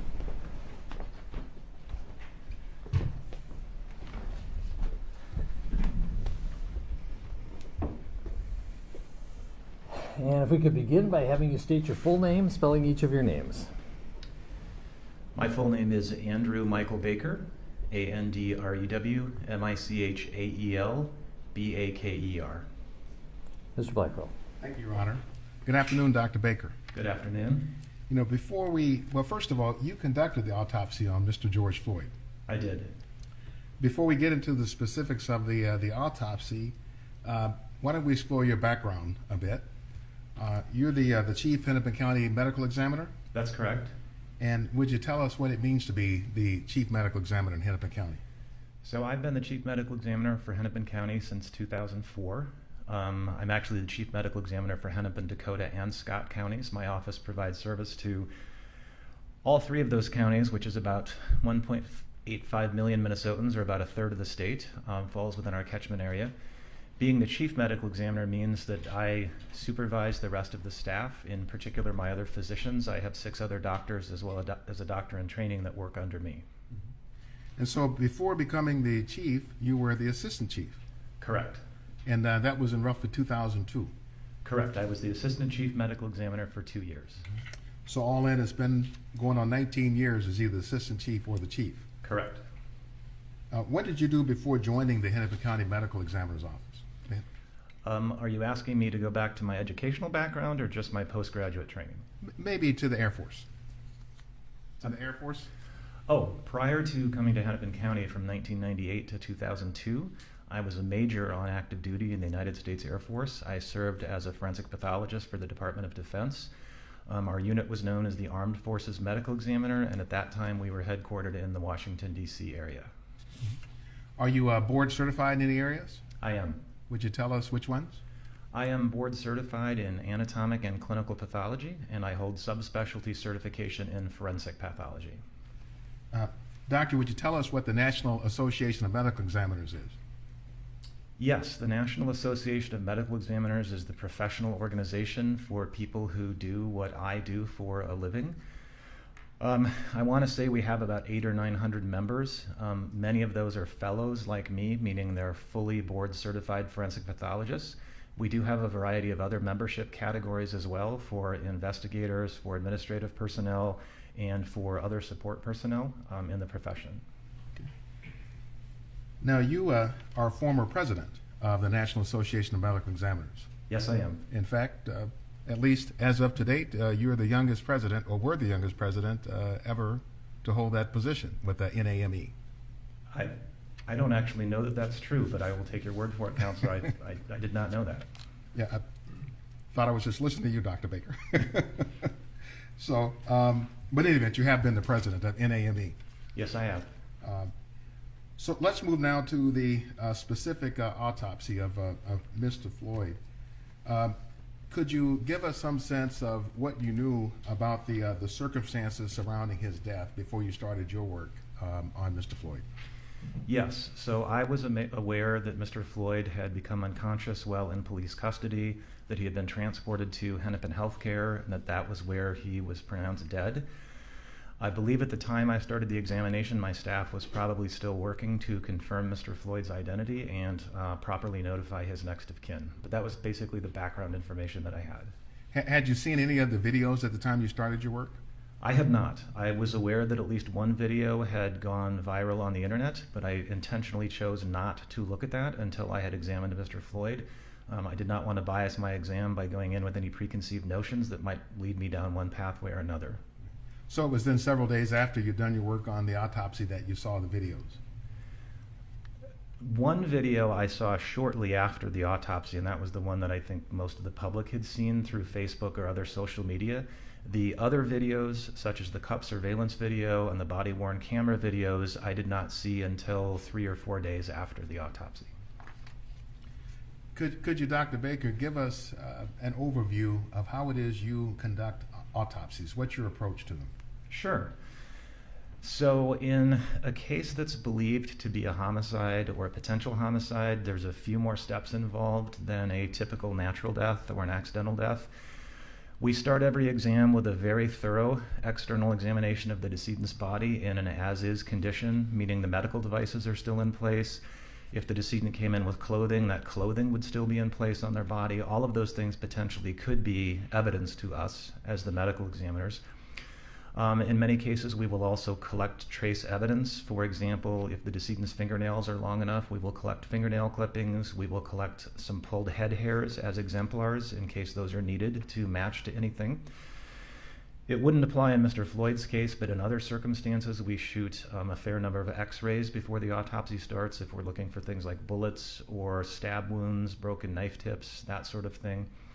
Once all of those are done, then we very carefully set the clothing aside. We very carefully remove the medical devices, and then we examine the body again from head to toe, front and back. We're documenting this with copious photographs as we go.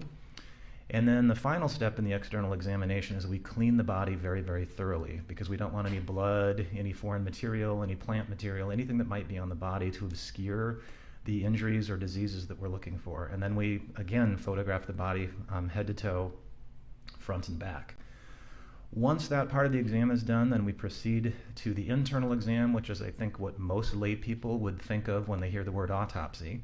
We make a set of very careful incisions on the body that allow us to remove all of the organs one by one, so we can look for evidence of natural disease, internal evidence of injury, and while we're doing that, we're collecting specimens for toxicology. Typically, blood and urine are the ideal specimens. We do remove all of the organs from the tip of the tongue to the bladder. We also remove the brain. We also remove all of the structures from the front of the neck, looking for any injury or evidence of disease. In a case like Mr. Floyd's, there are some additional steps we will take that wouldn't occur in most autopsies. So for example, in Mr. Floyd's case, I did make incisions of his wrists and dissect around the skin underneath to look for evidence of what we would call subcutaneous bruising or bruising under the skin from the handcuffs that were applied. Overruled. Please continue. And then the last thing that I was going to say is also in Mr. Floyd's case, I did make a special incision from the back of his head all the way down to his buttocks, and I dissected underneath his skin all the way out to the sides of his neck, all the way out to his shoulders, and all the way out to his flanks. And you might ask why we would do something like that, and the answer is because sometimes fresh bruises can be difficult to see in some people, and so we look underneath the skin to make sure that we haven't missed something.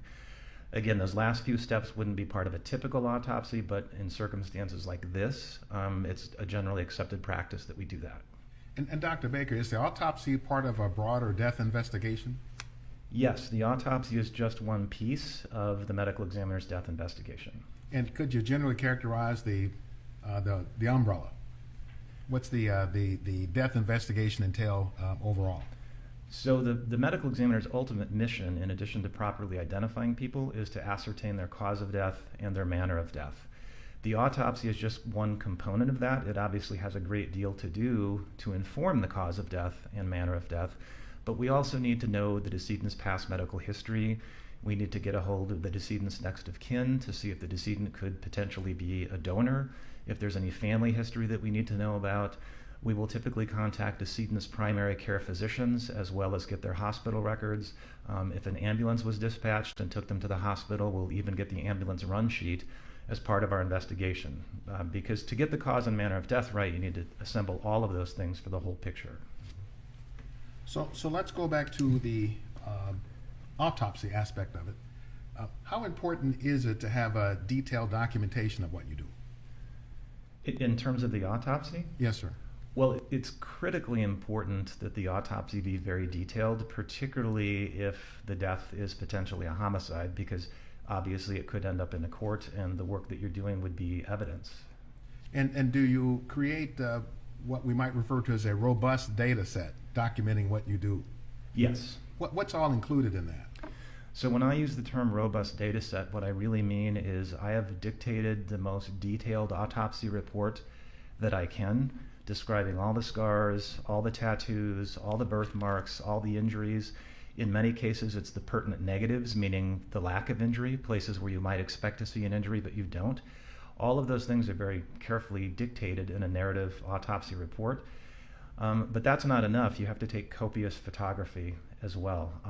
My goal is to create a set of photos that's so robust that another pathologist could take my set of photos and almost feel like they'd been there for the autopsy. That person has enough data that they could look at my work and reach their own conclusions. They don't have to take my word for it because it's in the photos. And in the case of Mr. George Floyd, that's what you did? That was certainly my goal, yes.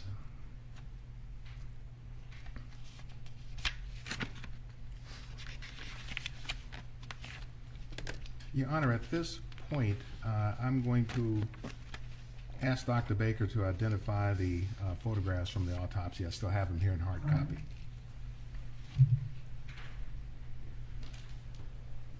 May I approach Dr. Baker, Your Honor?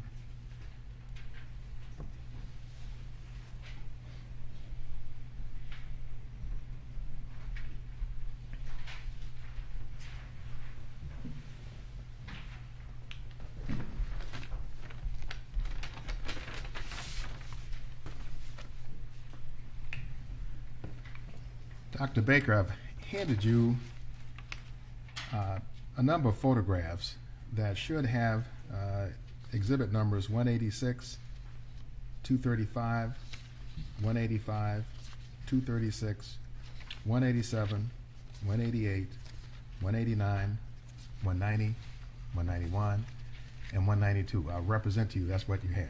Okay. And if you could just look through the set and just confirm for the record that those are photographs that you took during your autopsy of Mr. George Floyd. So these are, in fact, autopsy photographs of Mr. Floyd, and they were taken by me. Thank you, Dr. Baker. I'd like to redistribute them to the jury, Your Honor.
So Dr. Baker, let me just ask you generally first about documented injuries that you saw with respect to Mr. George Floyd, and I'll ask you about specific parts of the body. Okay. Did you note any injuries to Mr. Floyd's back? I did not. Didn't see any bruises, scrapes, etc.? Correct. What about the injuries to Mr. Floyd's face? Yes, Mr. Floyd had several injuries to his face. And if you could, Dr. Baker, look at Exhibit 186 and Exhibit 235.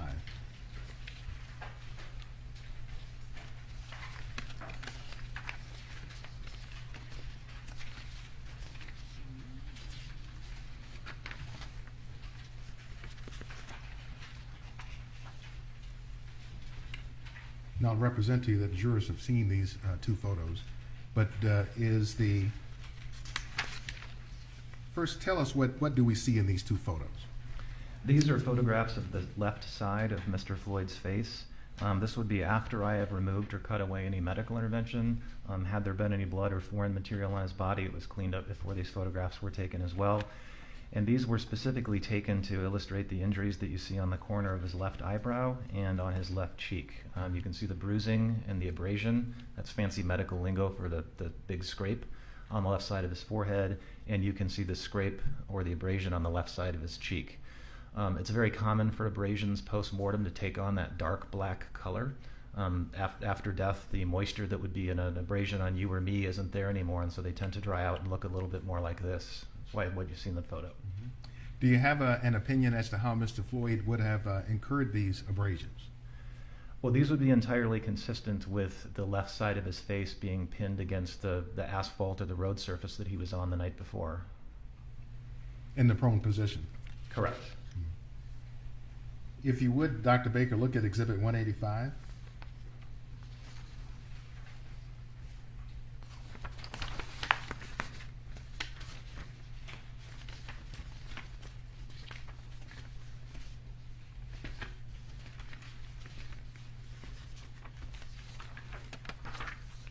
Got it. All right. What do we see in Exhibit 185? This is an overall photograph of Mr. Floyd's face, taken early on in the post-mortem examination. You can see the scale there in the photograph. That's actually in all the photos you have with his case number, and the scale allows you to gauge the size of what you're looking at. This is a photograph I would take in any case so that you can put a face with the decedent's name and the decedent's case number. You can see the injuries that we illustrated in the previous two photos there on the left side of his head and on his left cheek. You can also see a small abrasion on the left side of his forehead. It's kind of that pinpoint thing about an inch above his left eyebrow. You can see a laceration, which is a tearing of the skin on the right side of his upper lip. There's also some subtle bruising of his nose and a couple of small abrasions on the right side of his nose. And I think you can see a few small abrasions under the left corner of his mouth. And Dr. Baker, what is the tube that we see in his mouth? The tube in Mr. Floyd's mouth is the endotracheal tube that was put in during the attempt to resuscitate him. We do leave those tubes in place and cut them off before we start the autopsy. That's some quality control that we do for the hospital and the paramedics so that we can confirm the tube was in the right place when we do our exams. So Dr. Baker, if you would go to Exhibit 187.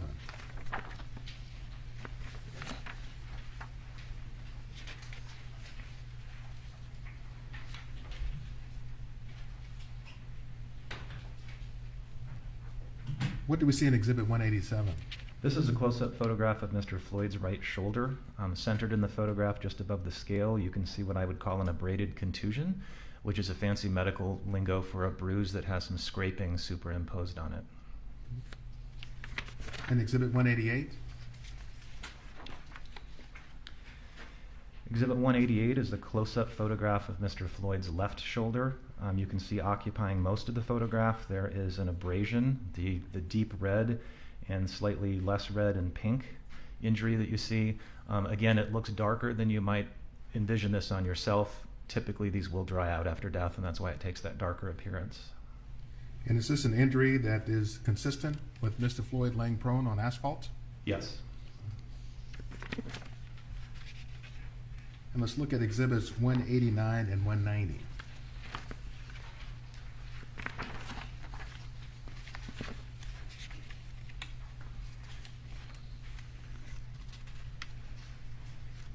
What do we see in Exhibits 189 and 190?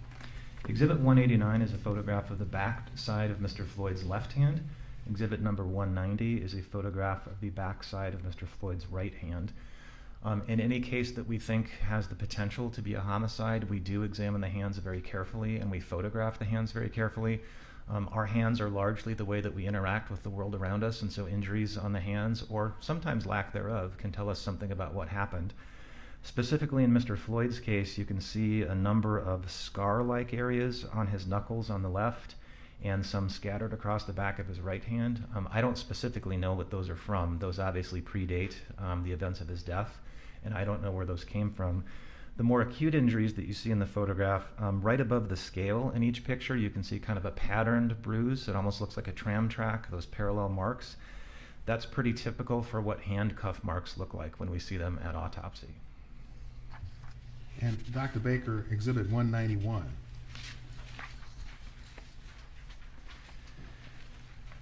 Exhibit number 191 is a close-up photograph of the back of the index and third fingers of Mr. Floyd's right hand. You can see that he's got some injuries over his knuckles. Just for orientation, if I were to use my own right hand, we're looking at an injury right here and an injury right here on the back of those two fingers. And did you have an opinion as to what may be the cause of those injuries? So these are blunt force injuries. These are abrasions and lacerations. Again, that's damage to the skin from blunt trauma. These would be entirely consistent with him having been in an altercation with another person. They certainly could be from the asphalt or just about anything his hand could have banged into. Thank you, Dr. Baker, and we can put the photos away.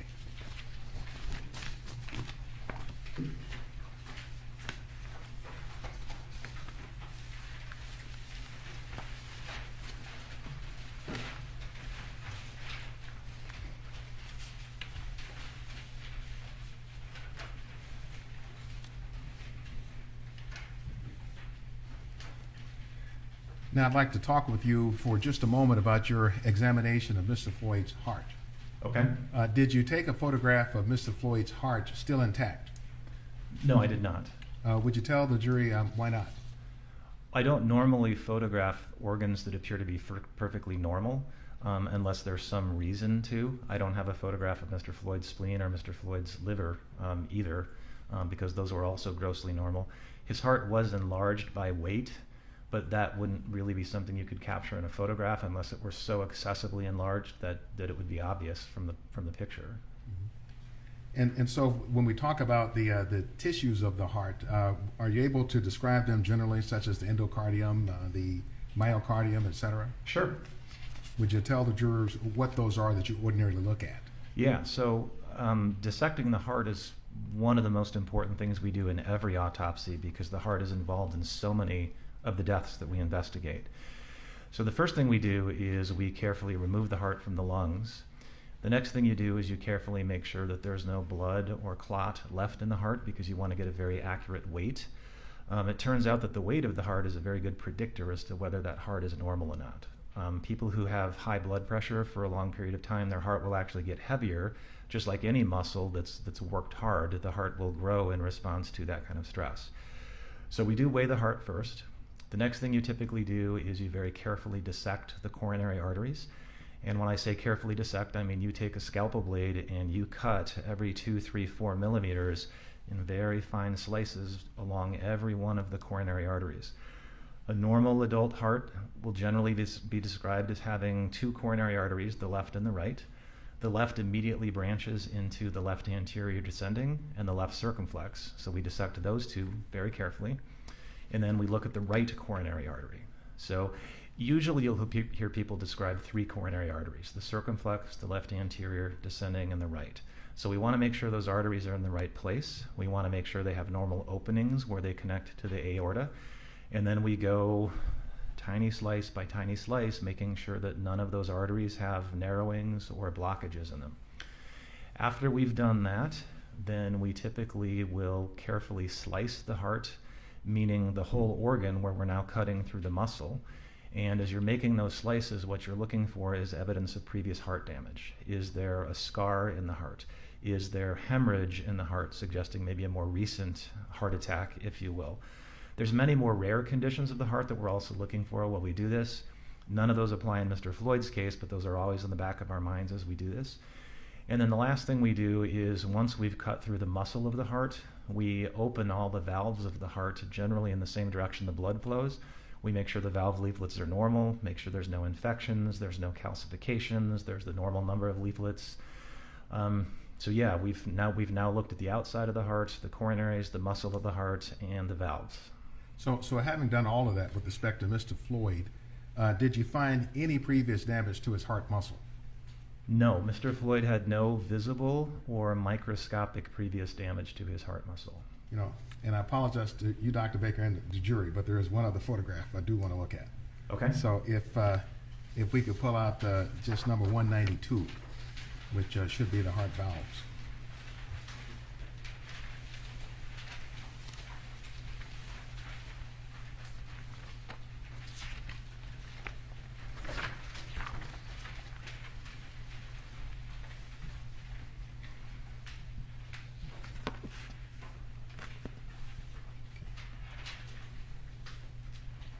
So Dr. Baker, would you tell us what we see in Exhibit 192? Yes, Exhibit 192 is cross-sections of what I would describe as the worst or the narrowest lesions that I found in Mr. Floyd's coronary arteries. So above about the 3 mark on the ruler, you can see 3 pieces of coronary artery that are fairly close together. The uppermost one in your photograph is what we would call the proximal left anterior descending coronary artery. So that means that's pretty close to the aorta, that's close to the origin of the artery. And in most adults, the left anterior descending is the largest of the 3 coronary arteries. So in this picture, you can see that Mr. Floyd's left anterior descending artery is quite narrowed. I would put that at 75% narrowing. The cut that you see right below that, which is the middle of the 3, that's another section through Mr. Floyd's left anterior descending coronary artery. So you can see that that area of very tight narrowing is still there. Again, I would put that at about 75%. And then the third one you see in that series of 3, the one closest to the ruler, is the first branch off of his left anterior descending coronary artery. That's called the first diagonal branch. That can be a big one in some people. It was pretty good sized in Mr. Floyd's case, but that one is also quite narrowed, as you can see in the photograph. And I should probably back up and explain that when I say narrowed, I mean the yellow plaque that you see eccentrically lining those coronary arteries like a partially clogged plumbing pipe. That's the cholesterol, that's the fibrous tissue, that's the scar that you don't want in your coronary arteries. That's why your doctor checks your cholesterol and asks you not to smoke and tells you to watch your weight and your blood pressure. This is what he or she is trying to prevent, is that plaque buildup.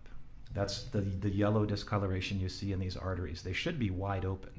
You should be seeing through a round hole in each of those, but they're pretty severely narrowed. So getting back to the description of the photograph, the 4th cross-section you see, which is more closer to the 1 on the scale, that's Mr. Floyd's right coronary artery. In most adults, that would be the 2nd largest of the 3 coronaries. You can see that one is also significantly narrowed by atherosclerotic plaque as well. So, Dr. Baker, are you kind of familiar with the concept of acute changes in plaque buildup? Yes. Would you tell the jurors what that means? So there are times at autopsy when we can tell that a plaque has suddenly changed because it has fractured. These plaques can actually be kind of hard. That's why this is known as hardening of the coronary arteries.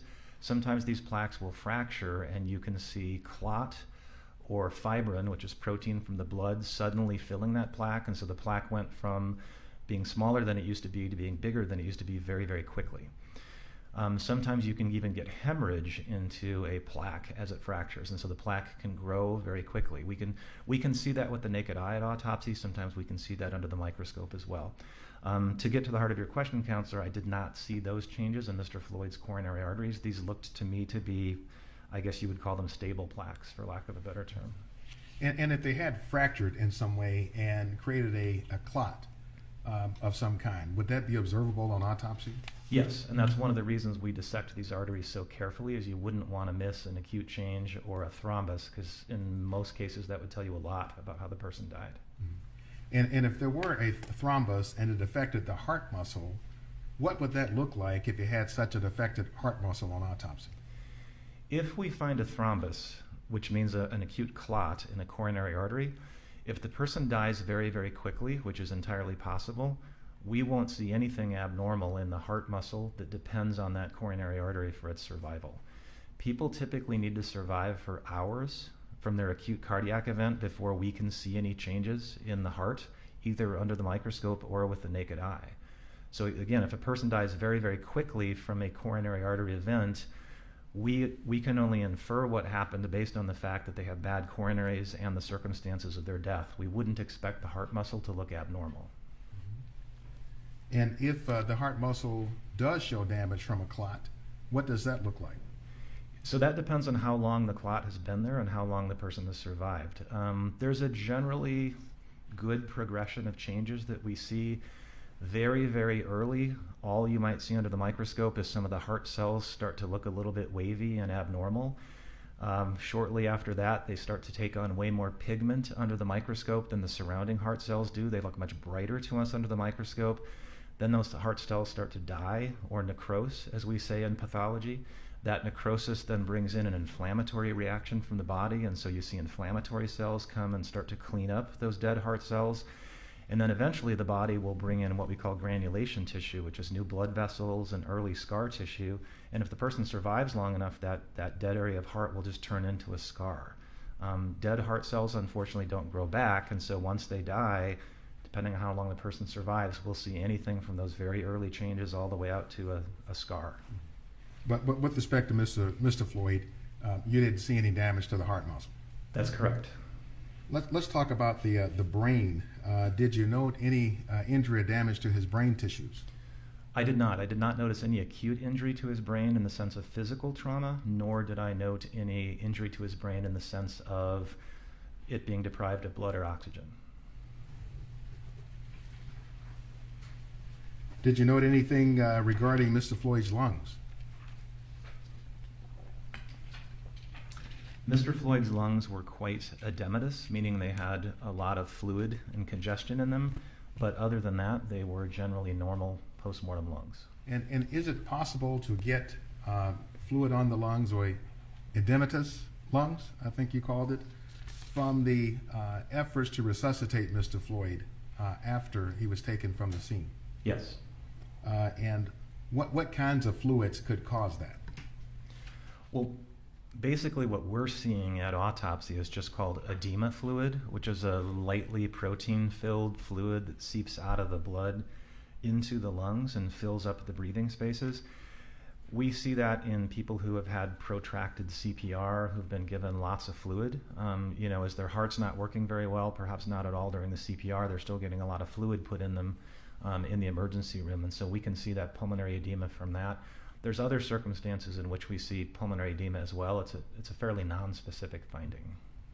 And so in this instance, with respect to Mr. Floyd, you didn't need to take the time to try to understand what was the source of his pulmonary edema? I don't know that I could pinpoint a source with any accuracy. Again, given that he got CPR, there's multiple potential explanations for his pulmonary edema. What about the prospect of what's called a pulmonary embolism? What is a pulmonary embolism? A pulmonary embolism is when you have a clot form in another part of your body. Most commonly it's in the lower legs or the pelvis, although it can form in other places. And that clot breaks off and it goes straight to the lungs because that's where your heart pumps all the blood as it returns from your body. A massive pulmonary embolism can be almost instantaneously fatal, and by massive I mean it blocks the artery coming off the top of the heart that goes to the lungs. Smaller pulmonary emboli can go out into smaller branches of the lungs. Sometimes they're completely asymptomatic, sometimes they're symptomatic, sometimes they can be life-threatening if the person has underlying conditions. We do always look for pulmonary emboli as part of a forensic autopsy. Did you see any pulmonary emboli in the case of Mr. George Floyd? No, he did not have any pulmonary emboli. Dr. Baker, let's talk about the toxicology. Did you seek what's called a toxicology screen in this case? Yes. Would you tell the jury what is a toxicology screen? So we actually use the term expanded panel simply because the laboratory that we use, that's the terminology. But in essence, what we do is we send off one or more tubes of blood, and in some cases urine, to our toxicology lab, and they run a very comprehensive panel looking for a variety of illicit drugs as well as scores and scores of prescription drugs. I expect that you've probably already heard from a toxicologist, so I won't go into the laboratory part of it because that's not my area of expertise. But part of the testing they do is antibodies looking for specific categories of drugs like morphine and related compounds, benzodiazepines, things in that class, barbiturates, and so on. And then the lab can do a variety of other techniques that are often go under names like gas chromatography, liquid chromatography, mass spectrometry, things like that. And they have the potential to detect hundreds of different medications that way. That's what we call the expanded panel with the lab that we work with, and that's typically what we ask for on most forensic autopsies. And is the lab you work with NMS? Correct. How long have you worked with NMS labs? It's been about 13 or 14 months now. So for the past 13 or 14 months, would that be the only lab that you would be sending out toxicology panels or screens to from the Hennepin County Medical Examiner's Office? Yes, all of our postmortem toxicology is done by NMS. Are you familiar with a toxicologist named Dr. Eisenschmidt? Yes, I know Dan.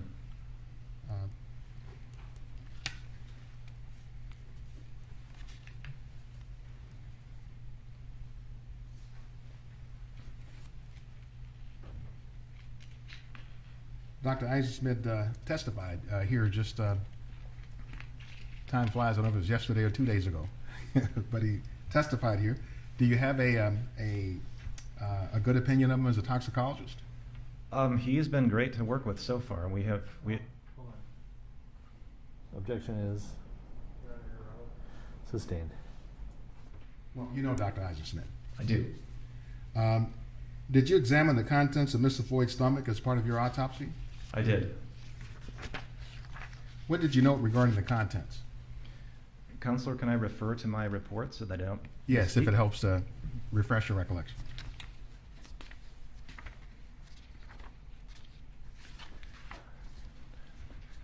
I'm simply going to quote what I dictated as part of the postmortem exam. The stomach contains approximately 450 milliliters of dark brown fluid with innumerable soft fragments of gray-white food particulate matter resembling bread. Did you note anything resembling either a pill or pill fragments in the stomach contents? I did not. Did you do any testing of the contents of Mr. Floyd's stomach as a part of the toxicology assessment for Mr. Floyd? So I wouldn't do any testing of that. It is possible that we could send it to a lab like NMS for testing, but I did not request that. So were you aware of whether or not Mr. Floyd had tested positive for COVID? Yes, I was aware of that. Not at the time I did the autopsy, but I became aware of that later. Was that significant to you in any way? That he had tested positive for COVID? Yes, sir. I guess it kind of depends on what you mean by significant. This was very early in the pandemic, and we were still scrambling to figure out things like autopsy safety protocols and what we should be wearing. So in that sense, it was significant. In Mr. Floyd's specific case, the fact that he had been COVID positive 7 or 8 weeks before he passed away did not factor into my cause of death determination because I didn't see any signs of COVID at his autopsy, and his lungs did not have any of the stigmata of COVID that I would expect to see under the microscope. So was he clinically symptomatic from your point of view? I can't assess that because I didn't know Mr. Floyd when he was alive. To the best of my knowledge, he was generally healthy on May 25th before the events of that evening. I'm unaware that he was suffering from any acute COVID symptoms at that time. You also noted that Mr. Floyd had sickle cell trait. What can you tell us about that? Sickle cell trait is carried by about 8% of Americans of African heritage. What it means is that one of the genes that codes for the beta chain of hemoglobin has an abnormal substitution in it. If you just have sickle cell trait, chances are you will go through life and never have any symptoms from it because you make plenty of normal hemoglobin. That's very different than sickle cell disease, which means that both of the genes have that gene substitution, and then you have sickle cell disease. People with sickle cell disease can get very severe anemia, they can have sickle cell crises, they're subject to a variety of infections and other complications. But Mr. Floyd didn't have that, he just had the one gene for sickle cell trait. I wouldn't even have known that, except that it happens that people who have sickle cell trait, when you take a biopsy of one of their tissues and put it in formaldehyde, which is what pathologists do with all tissue, the formaldehyde can cause cells to sickle as a post-mortem artifact. And so when I saw that on Mr. Floyd's slides, I immediately called the hospital lab and I said, do you have a peripheral blood smear for Mr. Floyd? And it turned out they had made a blood smear during his CPR. And so I had a pathologist who specializes in blood disorders look at the slide and confirm there was no evidence that Mr. Floyd was sickling on his peripheral smear during life. I did also have our lab then run a sickle cell quantitation, which means they actually quantify the abnormal hemoglobin in the blood. And sure enough, that came back with the exact number that would be consistent with Mr. Floyd having sickle cell trait. So it's really just a fluke that it got picked up at autopsy. In my opinion, it doesn't have anything to do with why he died. All right. What about paraganglioma, a kind of tumor? I'll just ask you about the paraganglioma as to whether you found or concluded that it had anything to do with Mr. Floyd's death. So the short answer is I don't feel Mr. Floyd's paraganglioma had anything to do with his death. What we're talking about is an incidental tumor that I happened to find in his pelvis during the autopsy. I did look at it under the microscope. The most likely diagnosis is a paraganglioma, but I have no reason to believe that had anything to do with Mr. Floyd's death. Okay. So Dr. Baker, want to switch and talk about the death certificate. Okay. So if we could pull up Exhibit 194.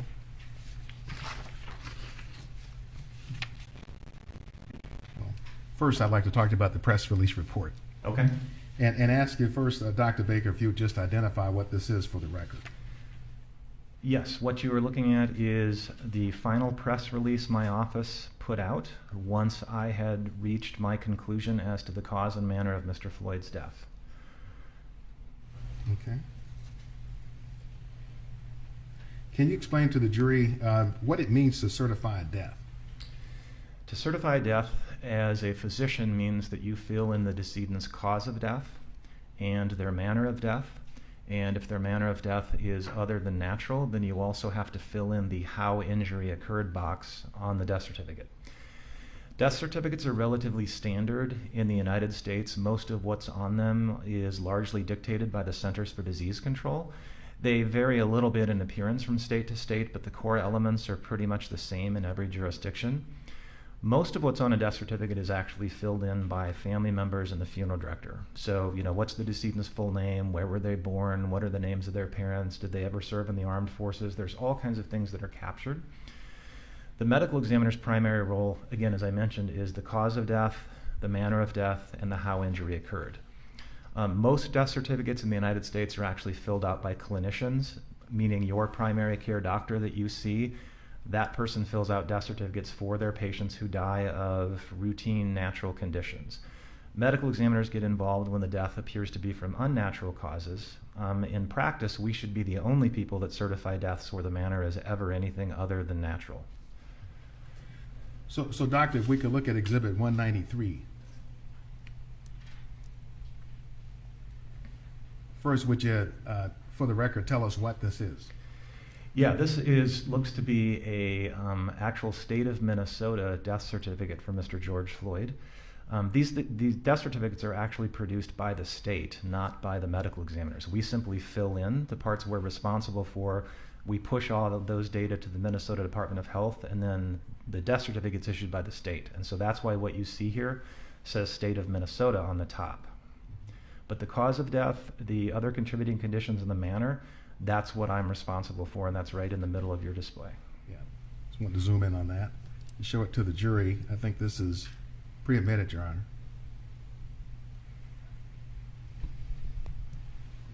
So if we look at the cause of death, immediate, underlying, other contributing conditions, this would be the section that you fill out then? Correct. So if we see here under manner of death, it indicates homicide. Tell us, what does homicide mean to you as a medical examiner? So as a medical examiner, we applied the term homicide when the actions of other people were involved in an individual's death.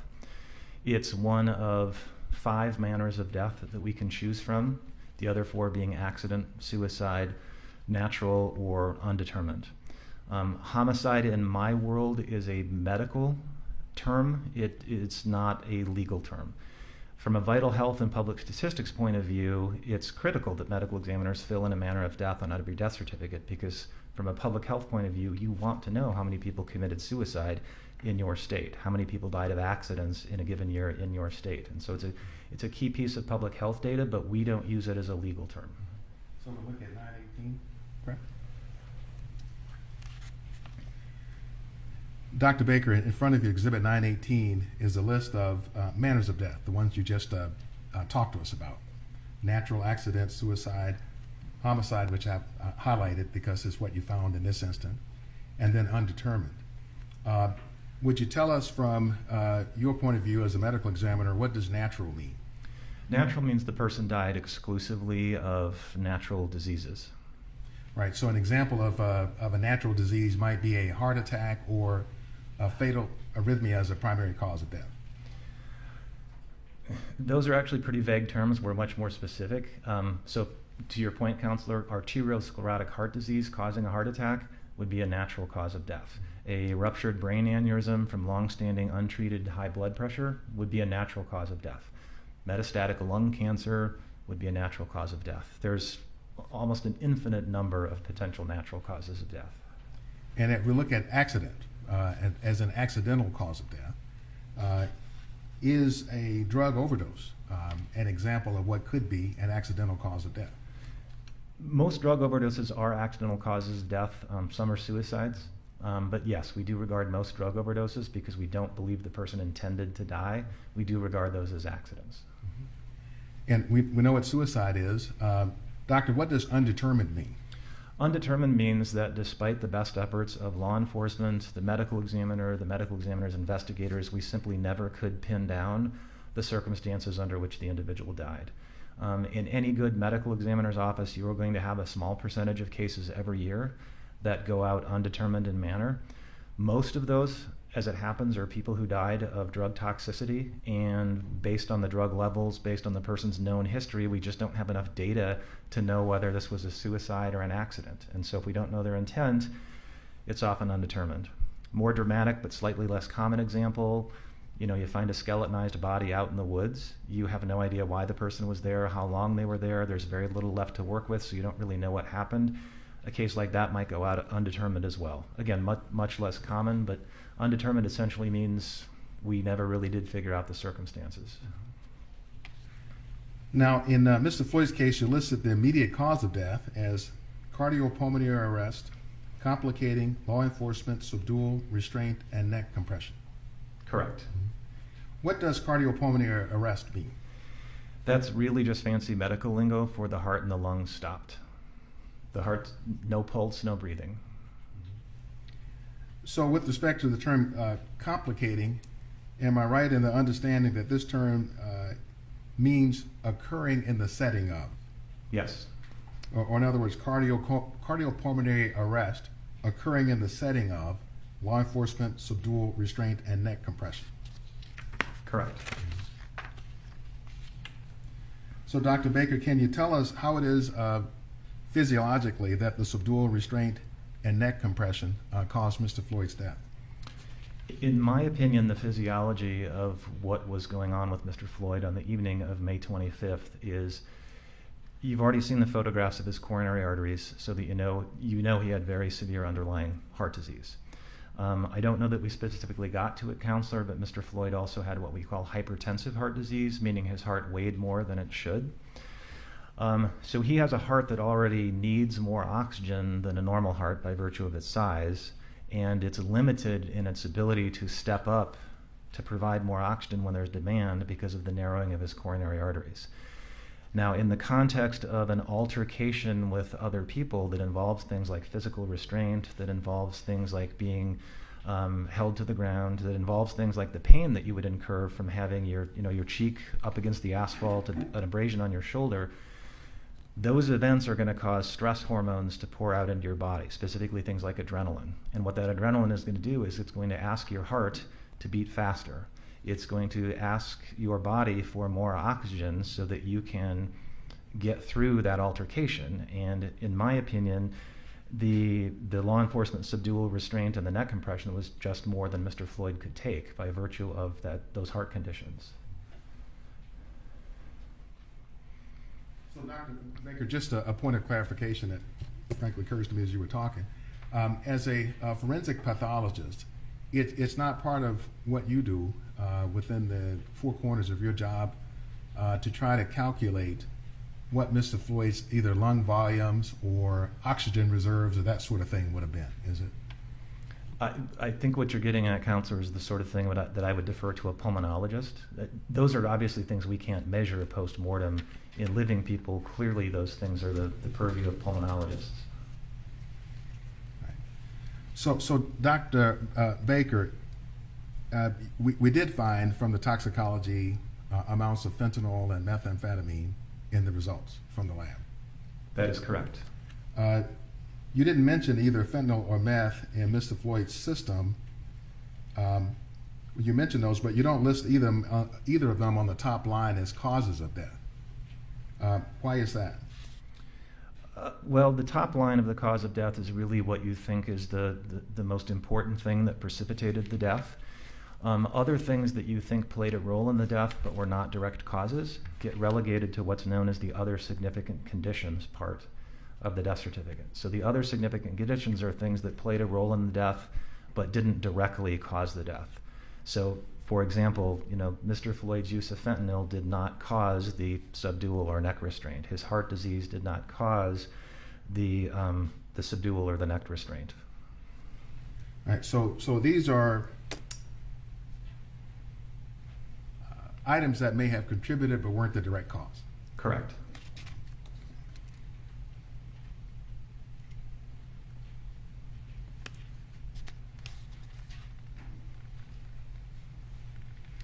No further questions, Dr. Baker. Mr. Nelson. Sure.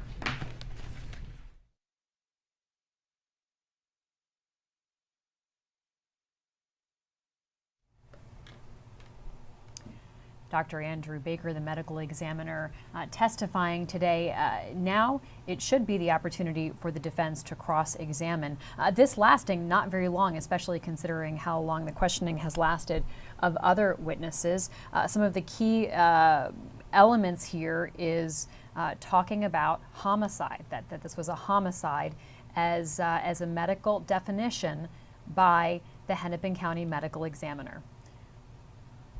We're going to take a 10-minute break.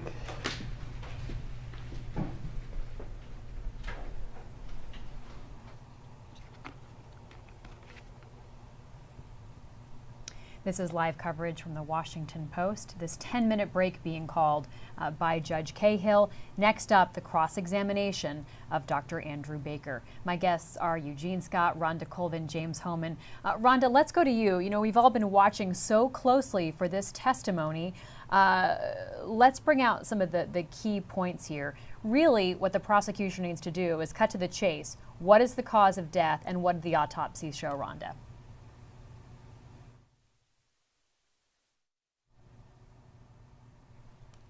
I don't think I've got Rhonda on mic yet, so let's turn that question to James Homan.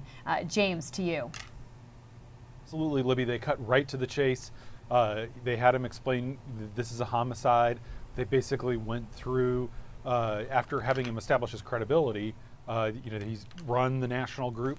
They had him basically rule out that COVID had anything to do with his death, essentially rule out that the sickle cell issue that came up had anything to do with his death. Really, he ruled out that drugs had anything to do with his death, that his weak heart had anything kind of determinative to do with his death. I should say that he was hedging a little bit in terms of saying that certainly they could be contributing factors, but that he gave the prosecution what they needed. He sounded measured and very credible. Rhonda, let's go to you. We've got our microphone sorted out now. You know, we heard early on, is after he established his credibility, some of the details of what he did through the autopsy process, what is done, and what he didn't do. One of the things he didn't do was photograph the heart. And we've been talking about and focusing on the heart a lot because the defense has tried to push away from the belief that Chauvin killed George Floyd, but that maybe he'd had, you know, a death from the heart problems he had, from the buildup of plaque, from the drugs. But Dr. Baker did not photograph the heart because he doesn't photograph organs that appear to be normal, Rhonda. Right, and he also mentioned that it didn't have any sort of markers, even microscopic markers on it, that it showed some sort of trauma. So that also takes that part off the table. That's something the defense has been using, talking about George Floyd's poor health. Now, Dr. Baker did say that, in his opinion, he did have some severe underlying heart disease. And what really turned out to be the problem for him is that he came in contact with this group of law enforcement. And I believe Dr. Baker said the restraint was just more than Floyd could handle. So he did talk about the fact that, yes, there were these underlying conditions, but the heart was not marked up in any sort of way that would have indicated he was just so sickly that he would have died on his own. Eugene, let's bring you into the conversation. You know, Dr. Baker did say that it would be hard to show that the heart was a bit larger because you'd almost have something to compare it to. You'd need to have some perspective there. But he wasn't focused on that, which is important because we're really trying to simmer down to the cause of death and if there were other contributing factors, Eugene. And he made it clear that there weren't. You know, he said that he had a heart, Floyd had a heart that could not bear what he went through, but what he went through is ultimately what led to his death. He noted that he did not factor into COVID, you know, weeks before he died. He did not factor that into his assessment and autopsy. We noted before that he was asymptomatic, and he went through all these other factors. The sickle cell anemia, he broke down at length in terms of why that did not lead to his death, and was very clear that it was his oxygen being cut off by the knee of Chauvin that ultimately led to him being not here now. James, where do we go from here? Well, now Eric Nelson, the defense lawyer, gets his turn to make reasonable doubt, to highlight what didn't get done, to draw attention to the heart not being photographed, to ask a lot of hypotheticals that could suggest that maybe, just maybe, those contributing factors were more than just contributing factors, to basically inject doubt wherever possible and to highlight what maybe the medical examiner didn't see or doesn't know. And then we'll get a redirect from the prosecution that lets them clean that up. So far, so good for the prosecution, but Nelson hasn't had the chance to poke holes yet. You know, James, this one section stood out because it was clear and it pointed to cause of death and it pointed away from other contributing factors and where they sort of fell in killing George Floyd. He talked about what the officers did essentially as the cause of death, and this is the important part, that the use of fentanyl did not cause that subdural neck restraint. His heart disease did not cause the subdural neck restraint. So differentiating between what was done to George Floyd and what George Floyd's body came into with that day. Exactly, and that's the legal standard to be able to convict Chauvin for murder is to show that he played a substantial role in his death, not the exclusive role, a substantial role. And you know, you have almost no one is 100% healthy. Right, you know, and so you could have someone who's 80 years old and is just more susceptible to being injured if someone hit them with a car. If that person dies, you're still liable for vehicular manslaughter under the law. I was mentioning that earlier. It's the eggshell theory of, you know, that ultimately whatever other weaknesses were there, it's what actually caused the death that matters under the law. Eugene, this was pretty quick. I mean, you know, as I mentioned just a few moments ago, we've seen other witnesses on the stand for much longer. It took a good chunk of this testimony just to go through that basic list of the credentials that Dr. Baker has, what he's done, where he's come from, then describing the process of the autopsy. There wasn't a lot of deeper probing or analysis. It felt a lot more utilitarian in terms of what the prosecution wanted from him. It did, but it was likely impactful given his experience and expertise and familiarity with this process. You can't help but to wonder if so many experts and witnesses are being called to not overwhelm the jurors, but make it very clear that this isn't the opinion of one or two people who are perhaps emotional with all these biases against police and law enforcement, but the expertise of multiple people in the medical professional and the policing industry to communicate to those who are making a decision ultimately that this is what happened, and it happened because Chauvin responded to Floyd the way that he did. Eugene, one of the things that the prosecution could have done was preemptively go after some of the defense lines of questioning to sort of get them off the table or dispatch with them, or almost like take the punch out of them. But they didn't do that. They did not, and they stuck to what it was that they were hoping to get from Baker, and that's some clarity and some points and explanations to those listening as to why he believes the cause of death was what it was, and just how much it played a part, the knee in Floyd's life ending, and just how little of an impact all these other factors that Chauvin's defense lawyers are going to bring up and have brought up actually contributed to the end of his life. So Rhonda, put this in context for us with the other testimony that we've heard, these other medical experts that we've heard over the last 2 days.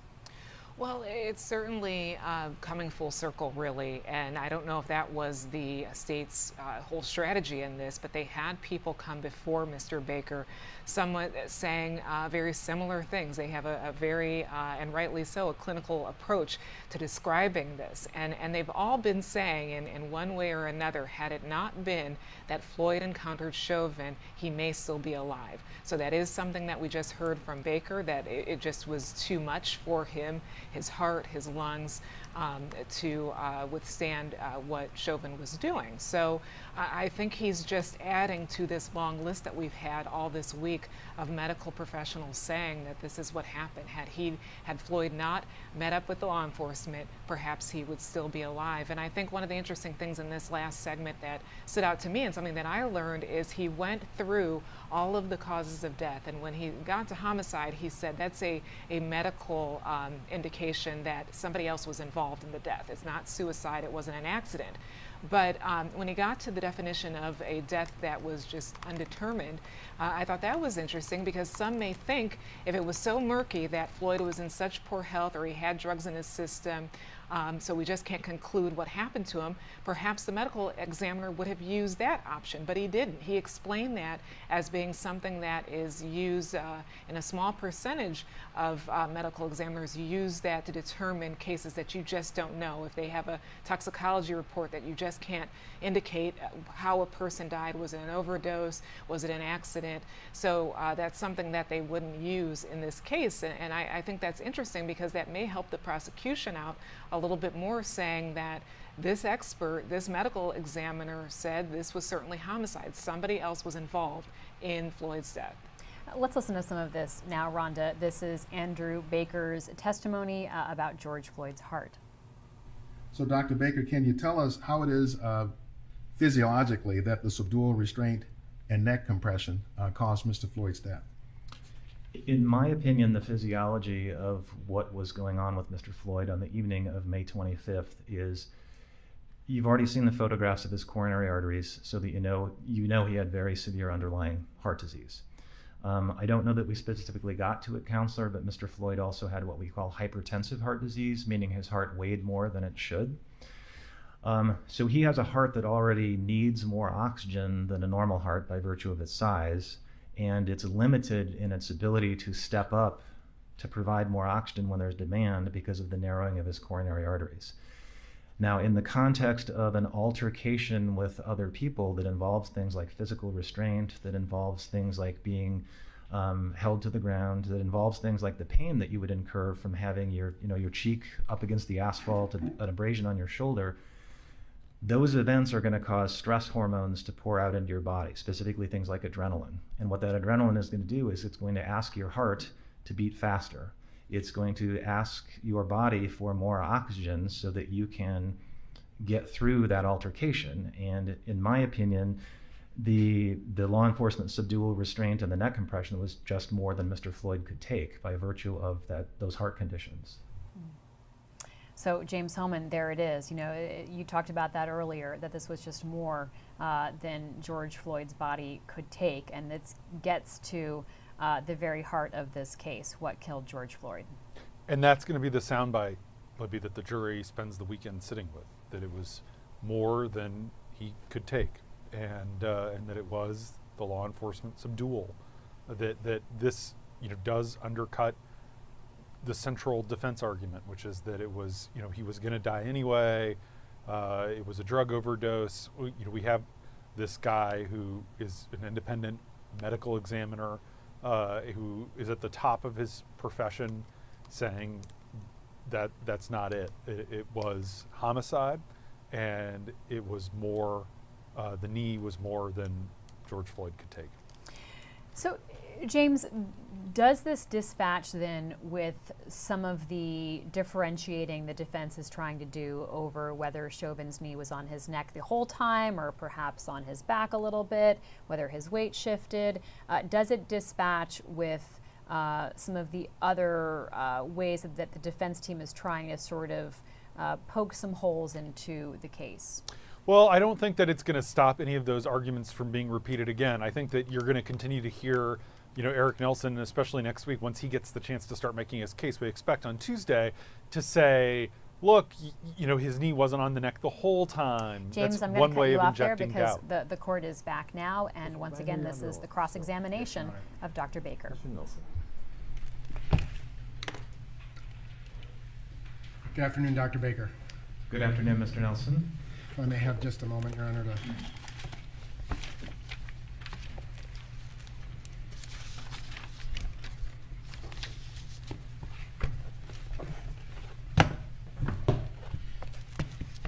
So, Dr. Baker, thank you for being here with us this afternoon. Just some follow-up questions I kind of want to break up into two different sections. One about the autopsy, and then some other questions about events after autopsy, okay? Okay.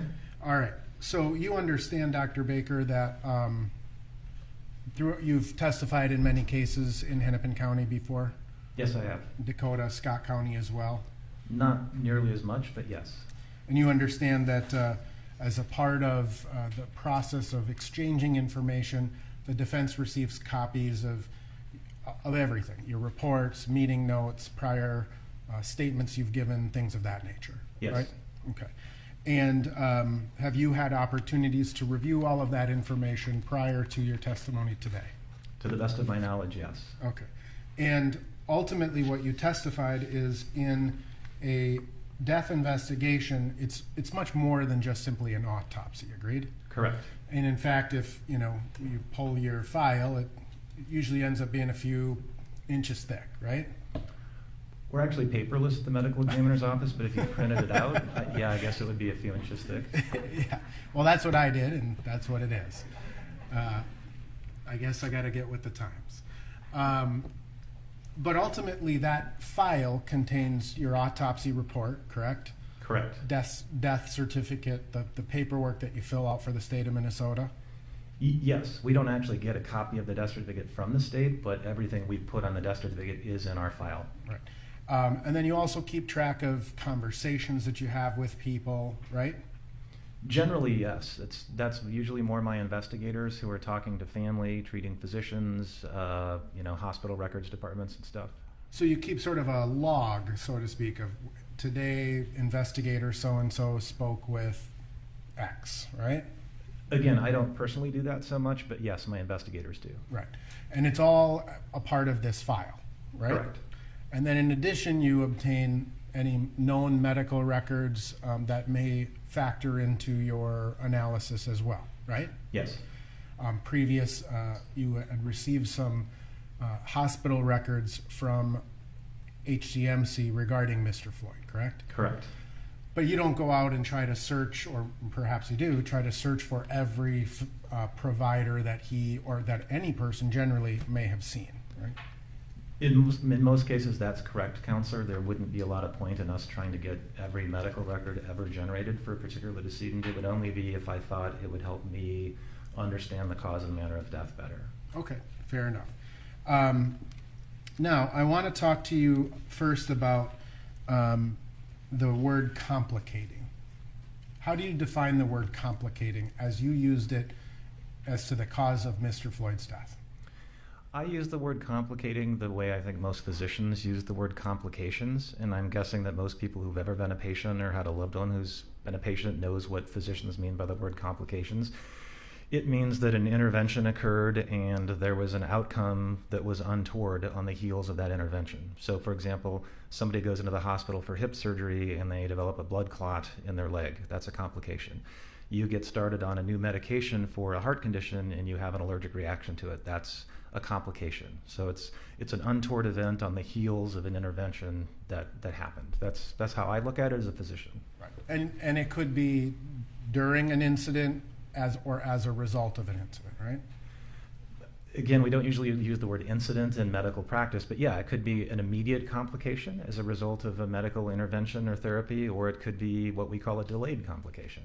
Right. And there are certain circumstances that precede those complications. Agreed? That's a little vague, Counselor. I wonder if you could... Well, I mean, in any death investigation, you're trying to determine the cause and manner of death, right? Correct. And in this particular case, you obviously took into consideration the police restraint, right?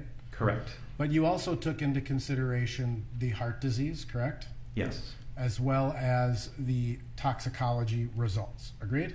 Yes. And you factored those in your cause. There's the cause and manner of death, and then there's the second thing that you left blank, right? And then there's the contributing causes or contributing factors. Yes, the term of art is other significant conditions is what you're getting at, Counselor. Yeah. And that's simply just something you have to do for the CDC, or did you take those into consideration as contributing to Mr. Floyd's cause of death?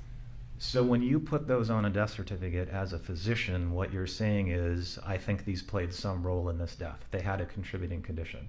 I'm unaware of how the CDC would mandate what goes on there. Presumably the goal is you put things on there that you believe are relevant. You don't list trivial stuff on there that didn't play a role. And so if something was significant enough, you put it on, but if it's insignificant and didn't contribute, you leave it off. Generally, yes. Okay. And so in your opinion, both the heart disease as well as the history of hypertension and the drugs that were in his system played a role in Mr. Floyd's death? In my opinion, yes. All right. Now, again, in terms of your autopsy report, you don't generally note negative findings, right? If something is normal, you may just say it's normal, but you're not going to take special note to say the heart is completely, perfectly normal. That's a really long question, Counselor, but I think I can give you a reasonable answer to that. For most normal organs, we have a boilerplate description for what that organ is. So if a spleen is normal, I'm going to give a normal description of a spleen with the weight of that spleen. The same for a liver. Depending on the nature of a particular case, there are, I used this term earlier, pertinent negatives, things that you think might be on the body based on the circumstances, so you specifically seek those things out, and if they're not there, you document them because the fact that they're not present really means something. So I don't know if that answered your question. There's some things that are normal, that they're almost always normal, and we go on to the next step of the autopsy. There's some things that, depending on the complexity of the case, the fact that it's not there, you're going to dwell on that, you're going to do a special dissection, you're going to take a picture, whatever you need to do to document that you specifically looked for something and it wasn't there. Okay, and so in that regard, if you note something, whether it's odd or irregular, or it's the negative, right? You take special precaution to note those things in your autopsy. Ideally, yes. You not only do you document that in your narrative report, but you take a picture of things that are there and you document things that aren't there that people might have expected to be there. Okay. And it's interesting to me that you made a conscious decision not to watch any videos before you performed the autopsy, correct? Correct. And that was to prevent bias, you described? In general, yes. I don't want to go into an autopsy with a preconceived notion that I already know what happened, because that might tempt you to skip certain steps or not do certain things that could turn out to be relevant. So, and just full disclosure, counsel, to fully answer the question, I did see the video that the entire world saw later that day after Mr. Floyd's autopsy. I did not release his body until the following morning. So had I seen something on the video that triggered yet another thought in my mind, I still had the chance to act on it. But I did not want that to be in my mind when I physically performed his autopsy on the morning of the 26th. Understood. But you had received some briefing from law enforcement or from somebody to say, here's generally what we know about what happened. It was pretty high level, but yes, I got a phone call from the BCA that a man had gone unresponsive in police custody while he was being restrained. He had died at Hennepin County Medical Center, and that was largely what I knew going into the autopsy. I believe I was aware that there had been pressure applied to his neck, but beyond that, that's pretty much what I knew going into the autopsy. So you took special, because you had learned that there was potential pressure to the neck, you took special steps to look at the neck area, shoulders, etc., right? Yes. And because of that, you did this unique incision, or this specific incision, to lift the skin off to look under the surface, so to speak. That's correct. All right, and we'll come back to that in a second. You did note, I want to focus on the heart for a little bit. You noted that the heart was dilated. Yes. What causes that? So dilated is just fancy medical lingo for has gotten a little bit bigger than it used to be. Like when you blow up a balloon, it dilates, for lack of a better lay description. Mr. Floyd's heart was, if I can refer to my report, counselor. Refresh your recollection? It would.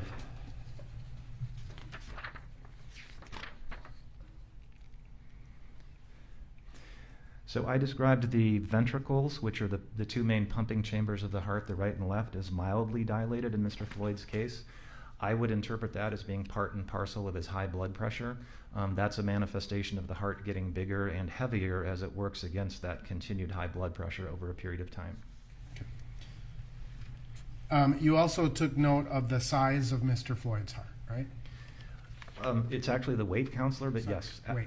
Yes. Absolutely did take note of the weight, yes. All right, and that was 540 grams? That is correct. And you're familiar with the papers of DeMaio and Molina on the normal heart size? I am familiar with DeMaio and Molina paper, although the one that I usually use is the Kitzman paper from the Mayo Clinic. Okay. And what's the maximum size of a heart under that standard?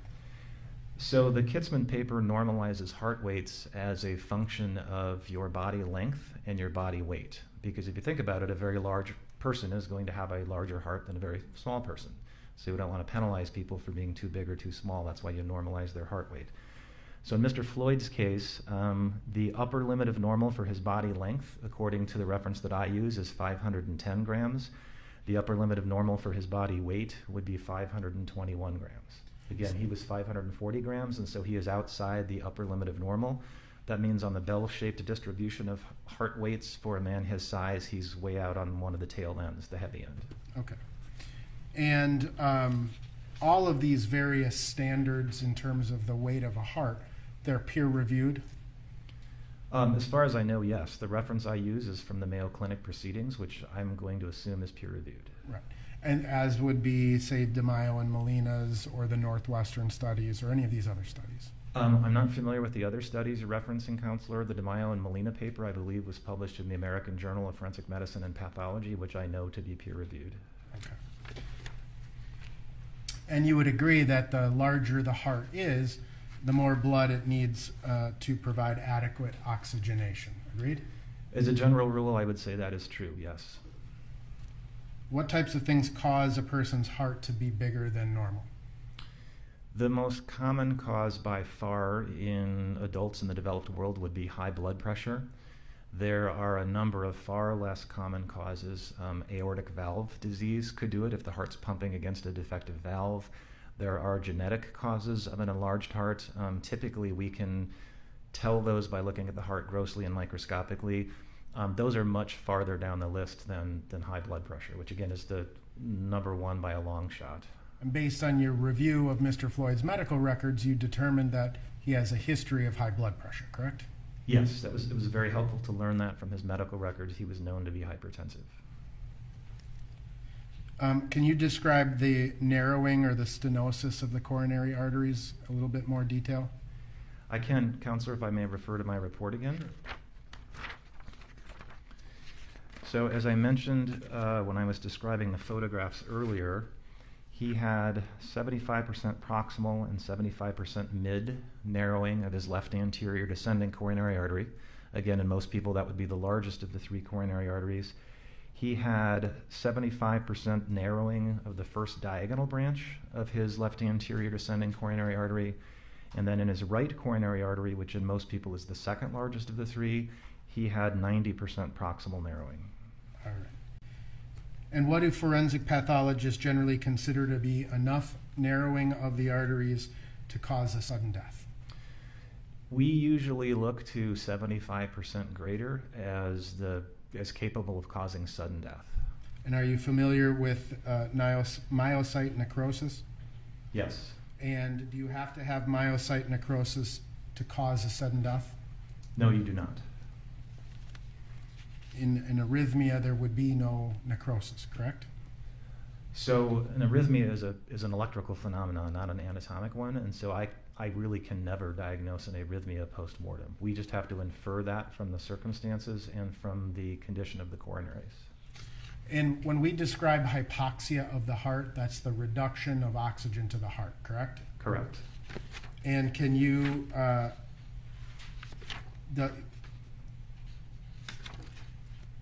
can hypoxia to the heart cause sudden death by other means? Or would it just be the arrhythmia? Well, there's many ways that a lack of oxygen to the heart could cause death. One could be a sudden dysrhythmia, where the person's heart goes from a normal beat to a non-perfusing beat, and the person would literally just collapse right in front of you. Depending on the nature of the coronary artery disease, a person could have a thrombus. They could present to the emergency room with crushing chest pain and sweating and difficulty breathing. That would be a different mechanism of death. So there's different ways the heart manifests that is not getting enough oxygen, but one of them is sudden collapse and death. And sometimes people can survive that for a longer period of time. Survive. The thrombus you just described? I mean, Correct. I mean, I don't know the numbers, but obviously people can and do survive thrombi in their coronary arteries. That's why we have clot-busting drugs and cardiologists on call for emergency rooms for urgent catheterizations and stuff like that. Gotcha.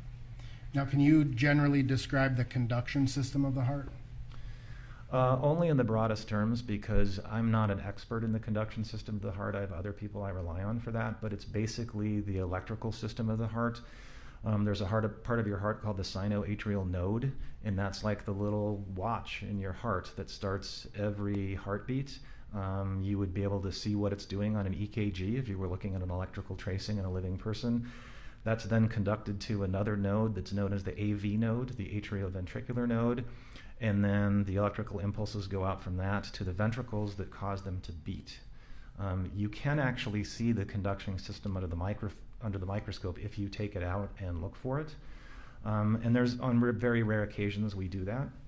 It wouldn't have been necessary in Mr. Floyd's case, but that's basically what the conduction system does.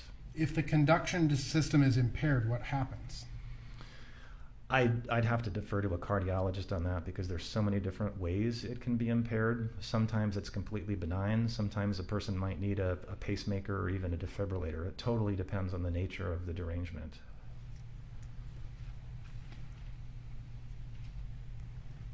Which of the arteries supplies that first one, the SA node, the sino? The sinoatrial node? Right. I believe it's a small branch of the right coronary artery in most people. And is that the one that was 90% occluded? Not the branch. I didn't dissect out the branch, but yes, the main right coronary artery was 90% narrowed. You're aware also of the methamphetamine that was found in Mr. Floyd's system? Yes. Does methamphetamine further constrict the vessels and ventricles and arteries? I don't know. I'm not an expert in the specific toxicology of methamphetamine. It is certainly hard on your heart in the sense that it does things like drive up the heart rate and drive up blood pressure. I don't know if it's a vasoconstrictor, but in either way, as a general rule for forensic pathology, methamphetamine is not good for a damaged heart, a heart with coronary artery disease. Does the amount of the level of the toxicological findings affect whether it's good for the heart or bad for the heart? I don't know that there's a scientific answer to that, Counselor, because I'm not aware that there's a quote-unquote safe level of methamphetamine. And especially illicit methamphetamine, right? No safe level of the street drug versus the amphetamines that are sometimes prescribed. Yeah, so I'm very unfamiliar with any medical use for methamphetamine in approved circumstances. I'm aware that amphetamine is used in some circumstances. That's definitely not my area of expertise. Again, my high-level overview as a forensic pathologist is all other things being equal, methamphetamine is not good if you have bad coronary arteries. And exertion also causes the heart to work harder? Correct. And therefore would require more oxygen? Correct. More blood has to pump through to oxygenate the heart and send it to the rest of the body, right? Correct. And so in this particular case, we have Mr. Floyd's heart is at least above average size, right? Correct. He has a heart with narrowed coronary arteries, right? He does. There was evidence of a period of exertion prior to his being deceased? Yes, I mean, we're getting outside the autopsy now, obviously, but it's clear from the videotapes that, yes, there was a period of exertion prior to him becoming unconscious. So in terms of your investigation, you ultimately did watch the videos? Correct. Including the body-worn cameras of the officers? Yes. And were you also provided with other videos in terms of surveillance videos, additional bystander videos, things of that nature? I was. And were you provided with investigative materials that what people said happened, etc.? No, I did not have those. Okay. Have you ever certified a death due to hypertensive cardiomegaly? I don't know how to cardio, M-E-G-A-L-Y. Megaly? So the answer to that, Counselor, is yes. The term you're going for is hypertensive cardiomegaly, which is fancy medical lingo for the heart is too big because of high blood pressure. We don't typically use that term. We just use the term hypertensive cardiovascular disease because it's a little more precise. But yes, I have used that or similar terminology.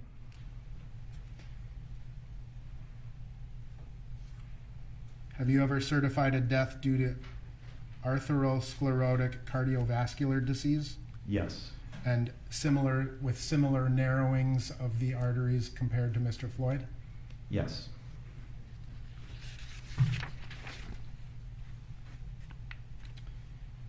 In terms of the injuries to Mr. Floyd, the abrasions and things of that nature, obviously they appeared to be fresher to you. Would you agree with that? They do appear to be fresh, but I want to be very careful in my answer. There's not any literature that allows you to date those kinds of injuries with any precision. you know, presumably there's contextual data that would allow us to know that Mr. Floyd didn't have those abrasions, you know, an hour before he died or whatever. If you just showed me those abrasions blindly, could I tell you how old they are as a pathologist? And the answer is no, not with any precision. Right. And in terms of the abrasions that we looked at on Mr. Floyd's body, they could have been from the period of time he was restrained on the ground, agreed? Correct. They could have also been consistent with the period of time where he was taken to the ground or brought to the ground, right? Well, that would be true as long as there's something in his environment that would explain those abrasions. I mean, some of those would take a fairly rough surface to produce. A smooth surface wouldn't, you wouldn't really expect that to cause those. Understood, but if you were in the midst of a struggle with police officers and the police officers brought Mr. Floyd to the ground, the moment of impact with the ground could have resulted in some of those abrasions. Objection, Your Honor. It's beyond the scope and calling for speculation. Overruled. Would you mind repeating the question, Counselor? Sure. Some of the abrasions that we looked at, it would also be likewise consistent with Mr. Floyd being taken out of a police car and put onto the ground. Same objections beyond the scope of the autopsy. Overruled. Yes, depending on how he made contact with the ground, if the direction of motion is correct and there's enough abrasive force, yes, that contact could explain those abrasions. Okay.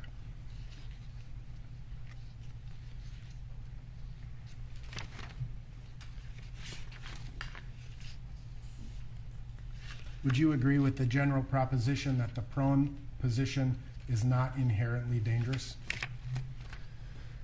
As far as I know, based on my understanding of the medical literature, that is true. Now, in terms of your autopsy reports, there's no, you dissected Mr. Floyd's shoulder and neck area, right? That's correct. And you found no bleeding into the subcutaneous tissues of the neck and back, right? That is correct. And there's no bleeding into the muscles of the back, correct? That's correct. And you don't have any section in your autopsy report to describe any injuries whatsoever to Mr. Floyd's neck and back like you do other areas of the report. That's not true, Counselor. There's a special paragraph that specifically describes me dissecting his back and not finding anything. Okay. And you took pictures of that as well? Correct. And all of those procedures were documented in the normal course of how you, when you conduct an autopsy, right? Yes, all of those things were photographed. And you did that so that other people would have an opportunity to review your work, correct? Correct. And you understand that people have done that, right? Yes. Now, you have, I'm assuming, conducted many autopsies in your career? I have. If you had to venture a guess, how many autopsies have you conducted? I've never kept a spreadsheet, but I would say it's probably in the neighborhood of 2,900 to 3,000. Okay. You've done other autopsies where asphyxiation was the suspected cause of death? Yes, asphyxia is a very common cause of death in my line of work. Right. You see it manifest itself in many ways, right? That's correct. And there are certain things that you look for in the course of your autopsy to determine whether or not this death would be consistent with asphyxiation. Agreed? Yes and no. It depends on the type of asphyxia you're talking about.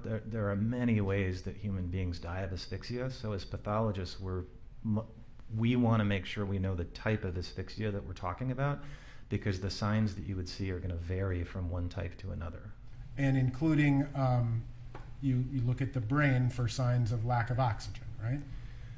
We do, but to be fair, the person has to survive the anoxic brain injury for a considerable period of time before we can see anything.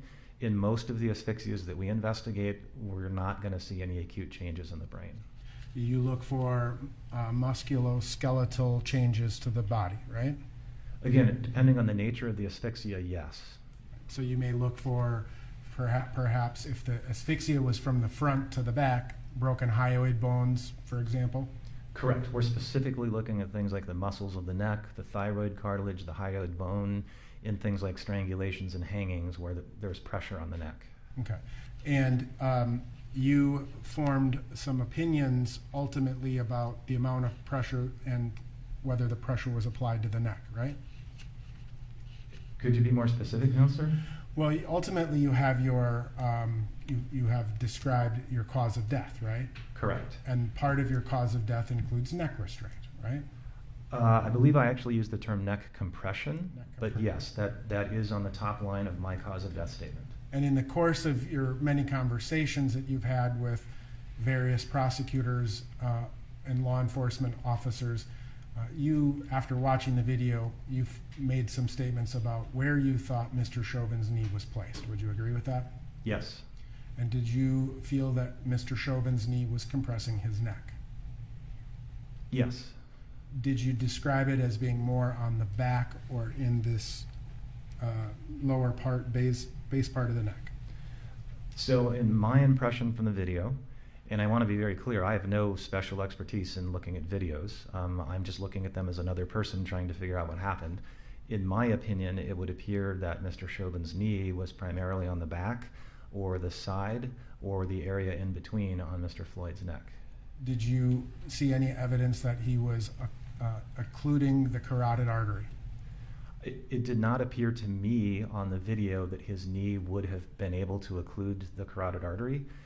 Even if it were, normal people have two carotid arteries, and the unoccluded carotid artery would continue to supply blood to the brain.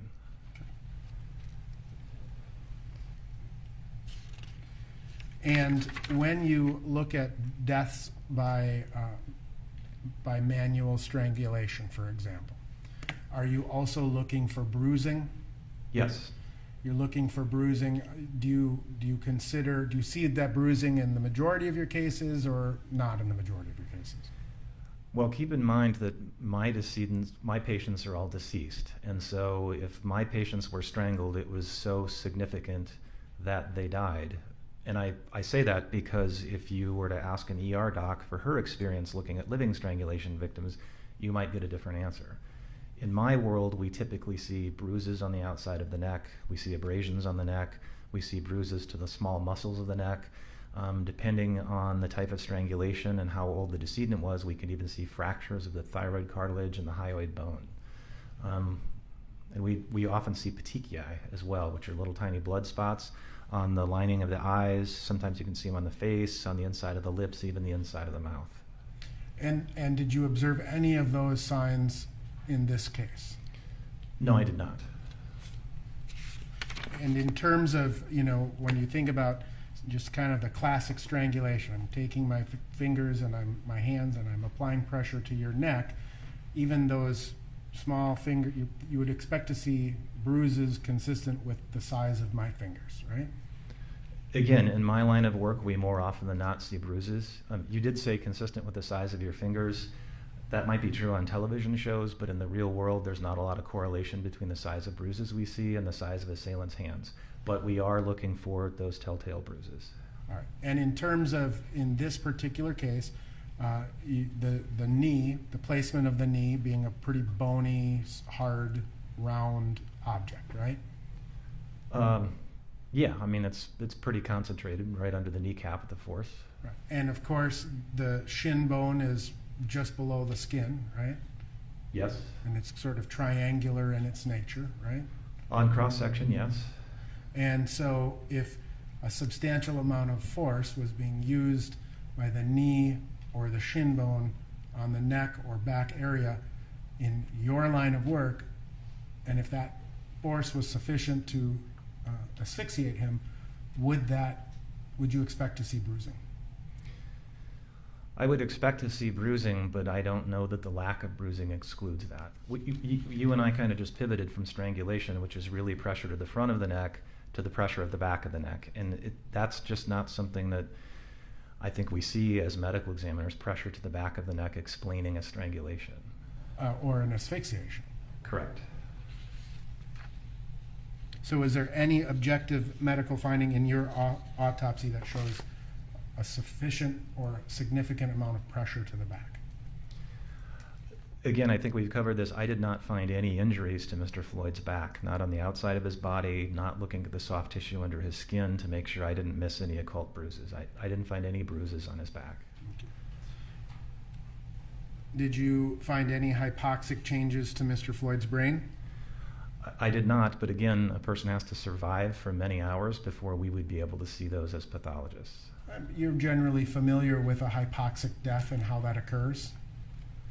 Again, Counselor, it really depends on the nature of the asphyxia.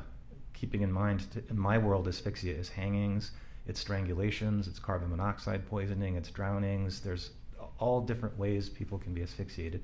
It really depends on which mechanism you're talking about. Well, generally, regardless of the mechanism, would you generally see symptoms consistent with hypoxia? Would a person exhibit certain symptoms?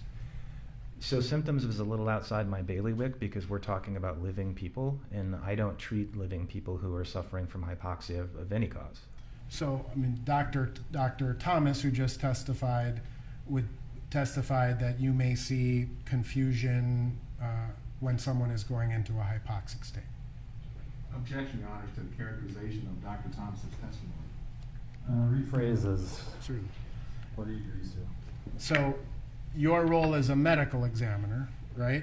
You take into consideration information from lots of different sources. That is true.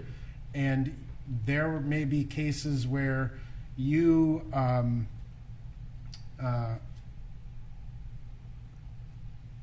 just don't know what's going on, right? You can't figure something out.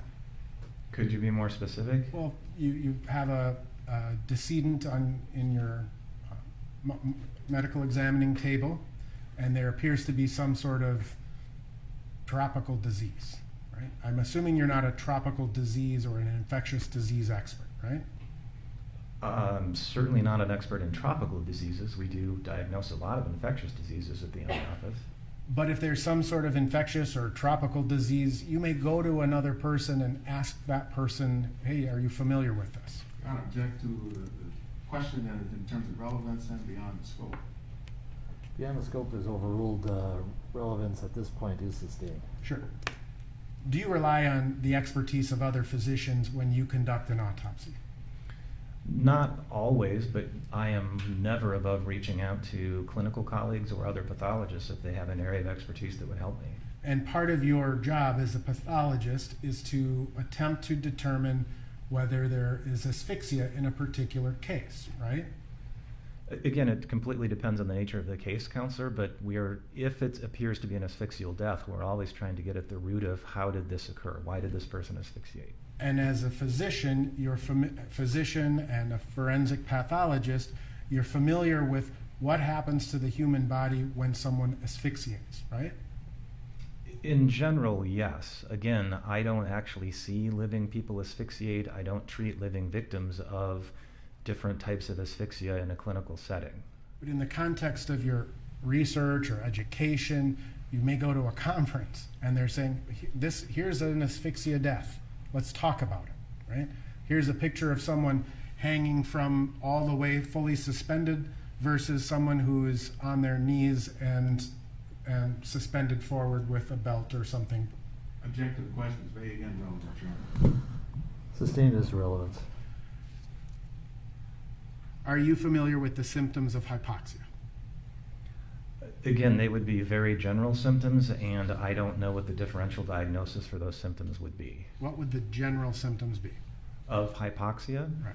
Probably some form of mental status change in the form of confusion or disorientation. Incoherent speech?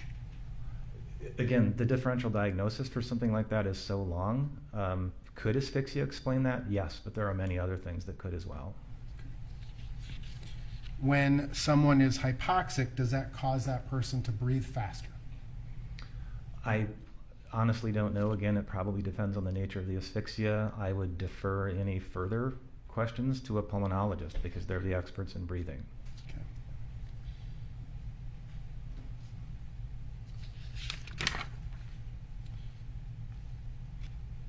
Would you, based on your understanding, you reviewed the toxicology of Mr. Floyd, right? Yes. You'd agree that fentanyl is a respiratory depressant, That's my understanding, yes. and it slows breathing, resulting in lower oxygen levels, It can, yes. and similarly increasing the carbon dioxide, correct? What it would do to carbon dioxide would be outside the scope of my expertise. I would defer that to a pulmonologist or maybe a toxicologist. Methamphetamine is a stimulant, correct? Correct. Meaning, again, it causes the heart to beat faster, Correct. causes the heart to work harder, Yes.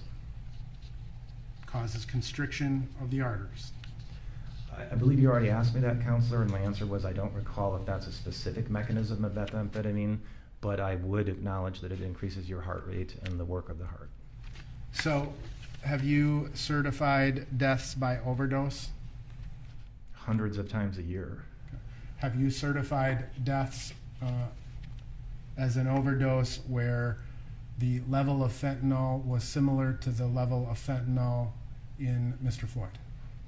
Yes. Have you done so where levels were lower Yes. or were higher? Yes.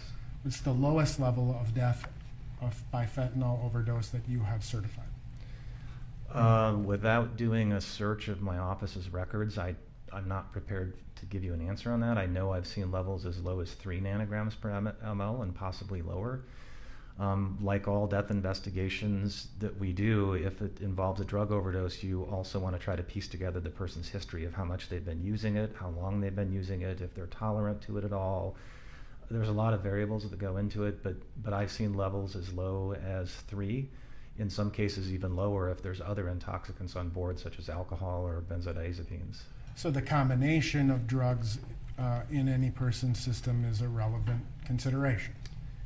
I'm sorry, did you say irrelevant or of Relevant, a relevant consideration. Yes, combinations of drugs and interactions of drugs can be relevant. And that's why you included both the heart condition of Mr. Floyd as well as his toxicology findings as other contributing issues to his death, correct? That's correct. All right. Now, I just want to kind of review with you the history of your involvement in this case, if that's okay. Okay. You, obviously, Mr. Floyd was deceased on May 25th of 2020, correct?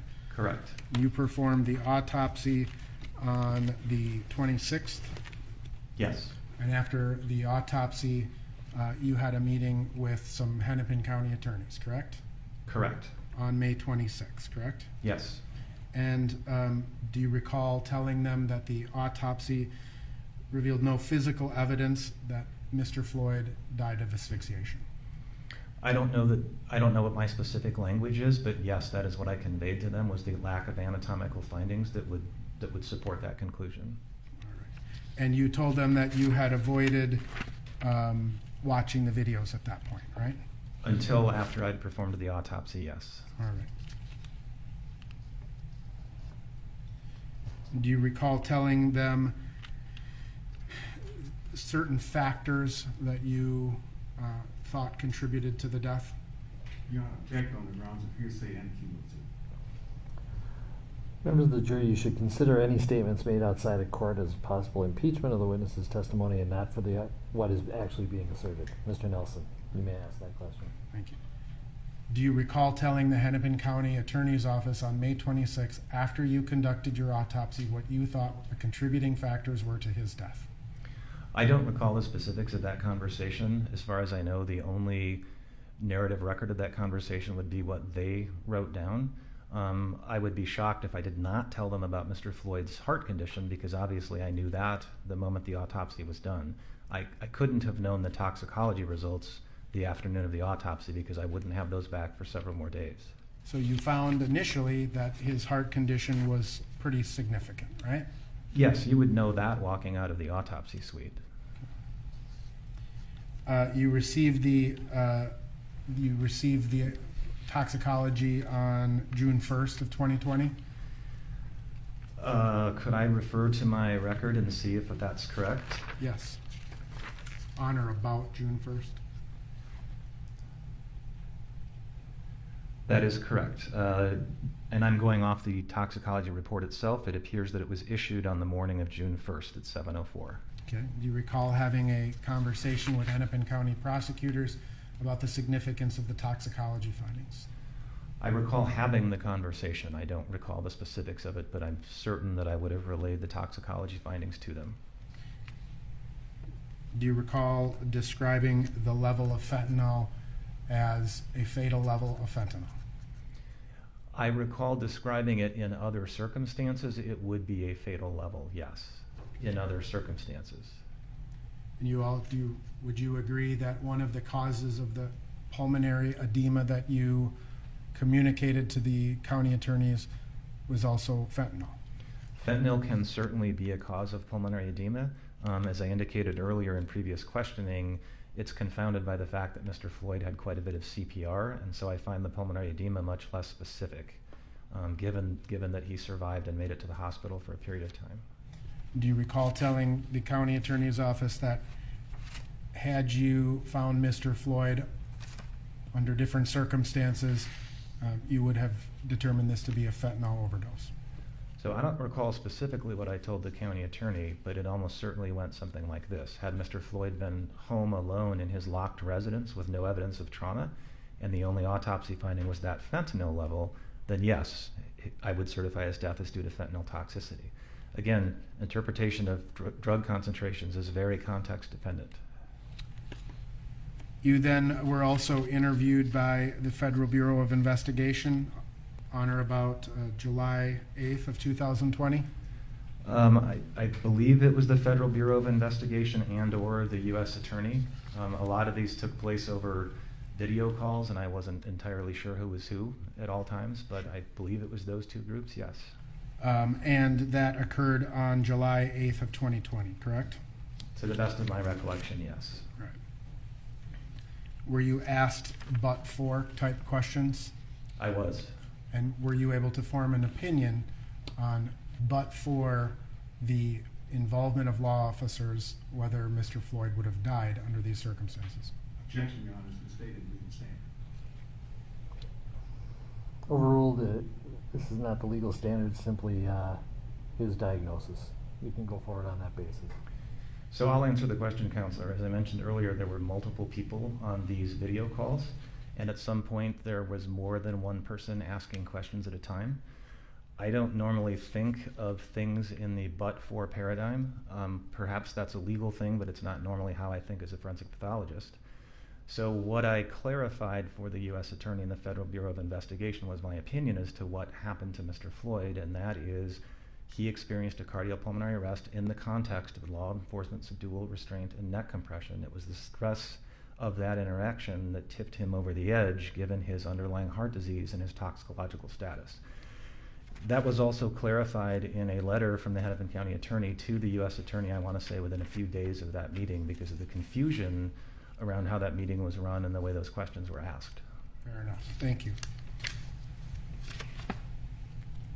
Again, the labeling this death as a homicide, that is a medical determination that you made, correct? Correct. It is not the same standard as the legal standard. Agreed? I don't even know what the legal standard is, but they are two different worlds.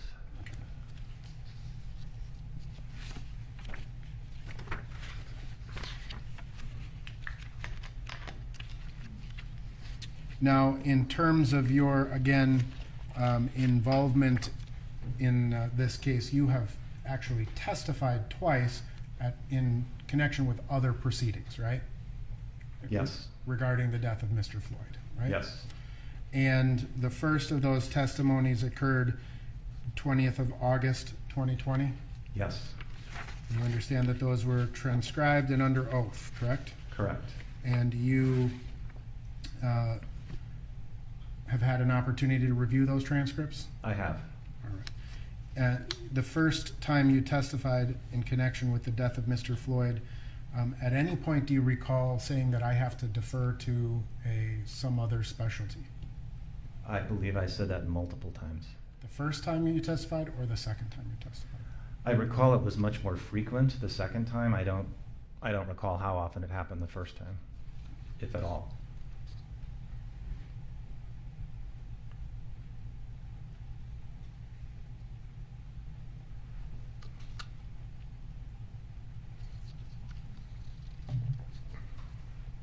in terms of the placement of Mr. Chauvin's knee, would that explain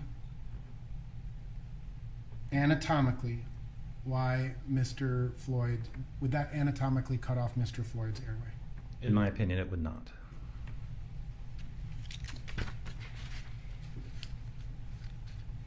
Did you testify extensively about the significance of the coronary arteries and the heart disease?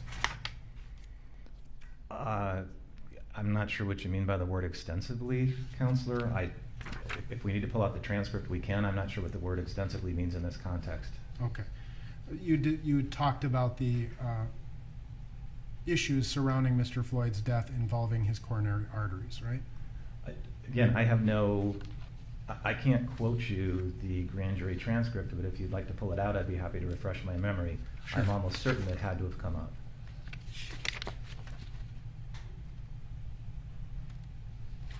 May I approach the witness, Your Honor? For what purpose? To refresh his recollection as he requested. Let's lay the foundation for refreshing first.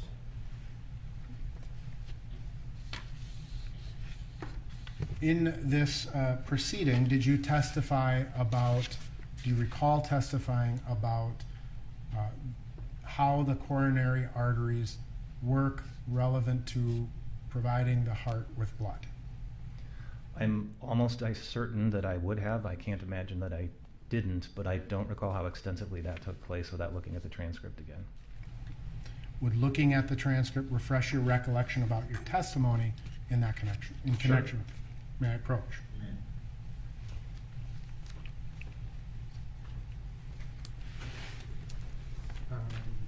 Dates 44314. Page 20. What date? 26. Oh, it's going to be awkward here.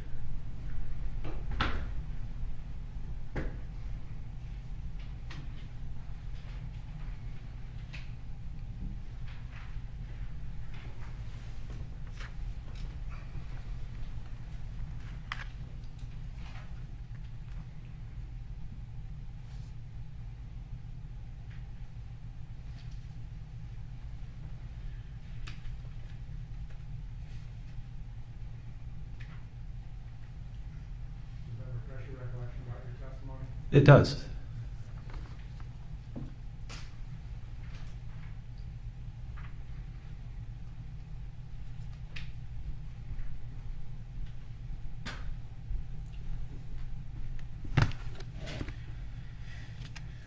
So what was the problem with the coronary arteries in this context? I believe it's essentially the same answer I gave the jury earlier, which is because of the degree of narrowing of Mr. Floyd's coronary arteries, they have a limited ability to supply extra blood and oxygen to his heart muscle when he needs it. On top of that, he's got a larger heart than a man his stature would normally have because he's hypertensive, and so that heart is going to need more oxygen, which those coronaries have a limited ability to deliver. And how do you think the introduction of methamphetamine to that scenario impacts? Again, I can only give that a high-level answer as a forensic pathologist. I don't treat living people who have methamphetamine toxicity, but my understanding is methamphetamine is hard on the heart. It is going to increase heart rate. It's going to increase the work of the heart because it's a stimulant. And in the circumstances of this particular case, in terms of a person with an enlarged heart, narrowing of the arteries, right? And how does the introduction of methamphetamine affect that? And as I just said, it increases the heart rate, it increases the work of the heart. It's not something that I, as a forensic pathologist, would want to see in the blood of someone that has heart disease.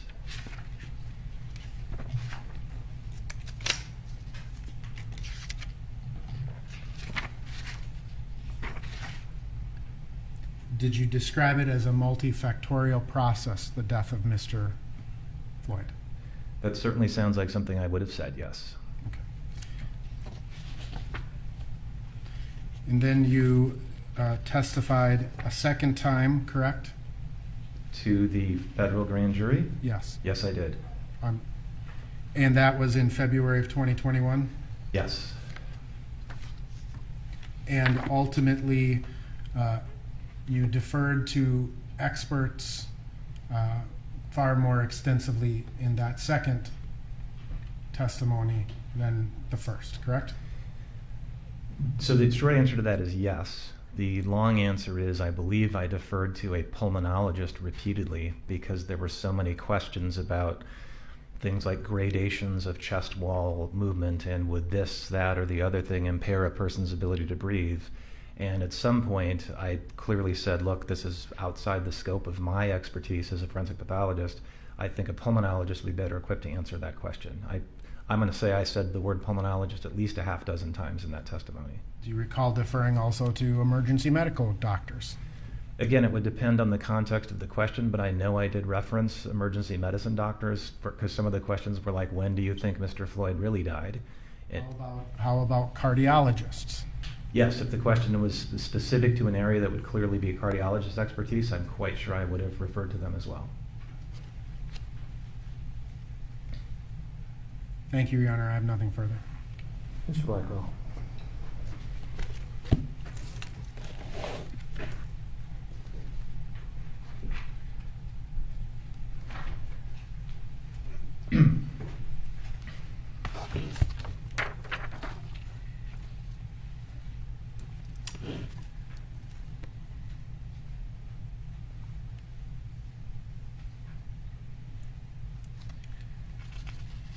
Dr. Baker, I'm going to be brief. So if we could look up, Brett, the section on cause of death. So, Dr. Baker, take into account the entire exchange you had with Mr. Nelson on Mr. Floyd's medical conditions, on whatever testimony you gave, wherever you gave it. I want to bring our attention back to what's reflected in Exhibit 193. And taking all of that into account, what today remains your opinion as to the cause of death for Mr. Floyd? So my opinion remains unchanged. It's what I put on the death certificate last June. That's cardiopulmonary arrest complicating law enforcement subdual restraint and neck compression. That was my top line then. It would stay my top line now. And so if we look at the other contributing conditions, those other contributing conditions are not conditions that you consider direct causes. Is that true? They are not direct causes of Mr. Floyd's death. That's true. They're contributing causes. And in terms of manner of death, you found then, and do you stand by today, that the manner of death for Mr. Floyd was, as you would call it, homicide? Yes, I would still classify it as a homicide today. Thank you, Dr. Baker. No further questions. Anything further? Counsel, you sidebar.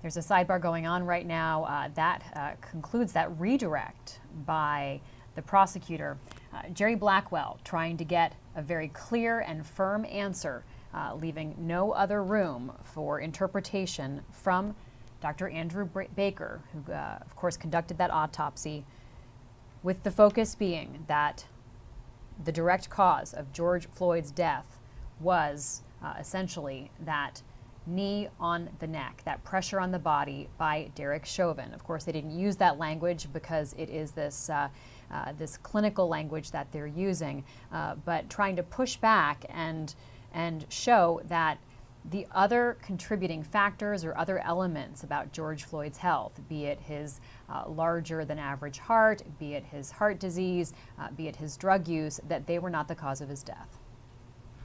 Sometimes old-fashioned sign language is best. We're going to take a 15-minute break.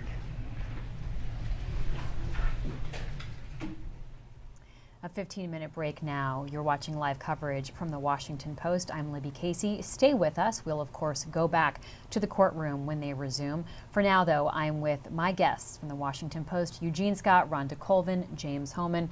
Rhonda, let's go to you as we process what we just heard. I want to start where it ended, because we were hearing in this redirect the state try to get an unequivocal, direct, and clear answer from the medical examiner who did the autopsy about the cause of death of George Floyd. Rhonda.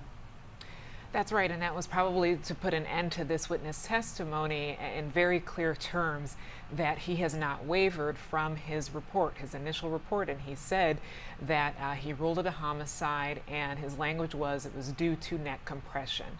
So Blackwell, Jerry Blackwell, one of the prosecutors, wanted to bring that back around and make it in simple terms for the jury to understand. And that followed a pretty lengthy cross-examination. I think it's one of the longer ones that we've seen from Eric Nelson, Chauvin's lead attorney.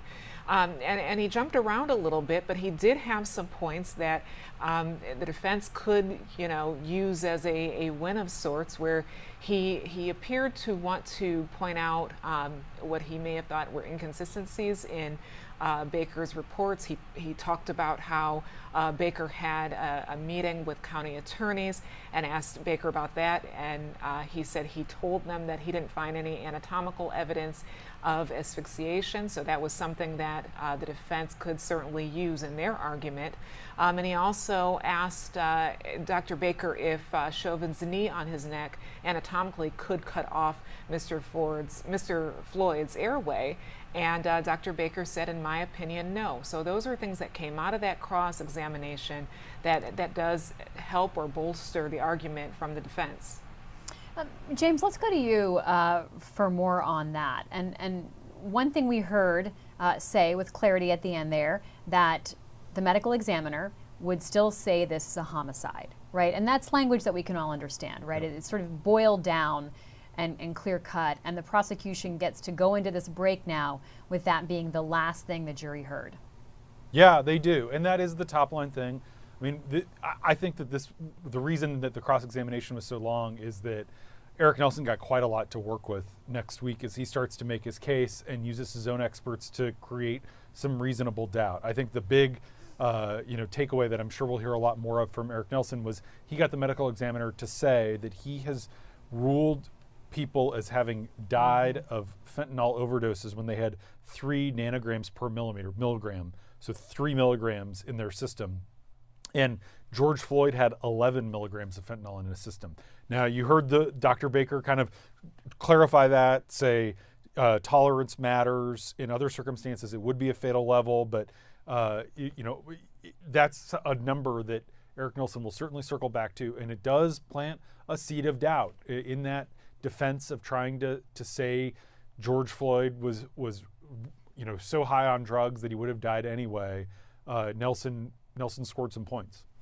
Eugene, let's go to you for the significance of that and that lengthy cross-examination that we saw from Chauvin's lawyer, Eugene.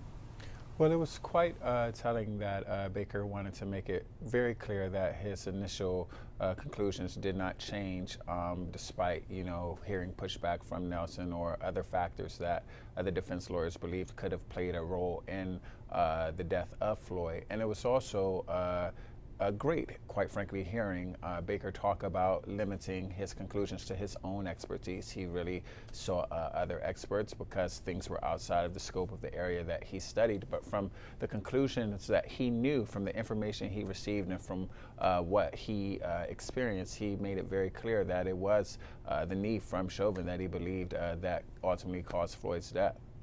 All right, well, one key distinction for the defense is the specific positioning of Derick Chauvin's knee. So let's listen to defense attorney Eric Nelson ask Dr. Baker about where Chauvin's knee was on George Floyd's body. After watching the video, you've made some statements about where you thought Mr. Chauvin's knee was placed. Would you agree with that? Yes. And did you feel that Mr. Chauvin's knee was compressing his neck? Yes. Did you describe it as being more on the back or in this lower part, base part of the neck? So in my impression from the video, and I want to be very clear, I have no special expertise in looking at videos. I'm just looking at them as another person trying to figure out what happened.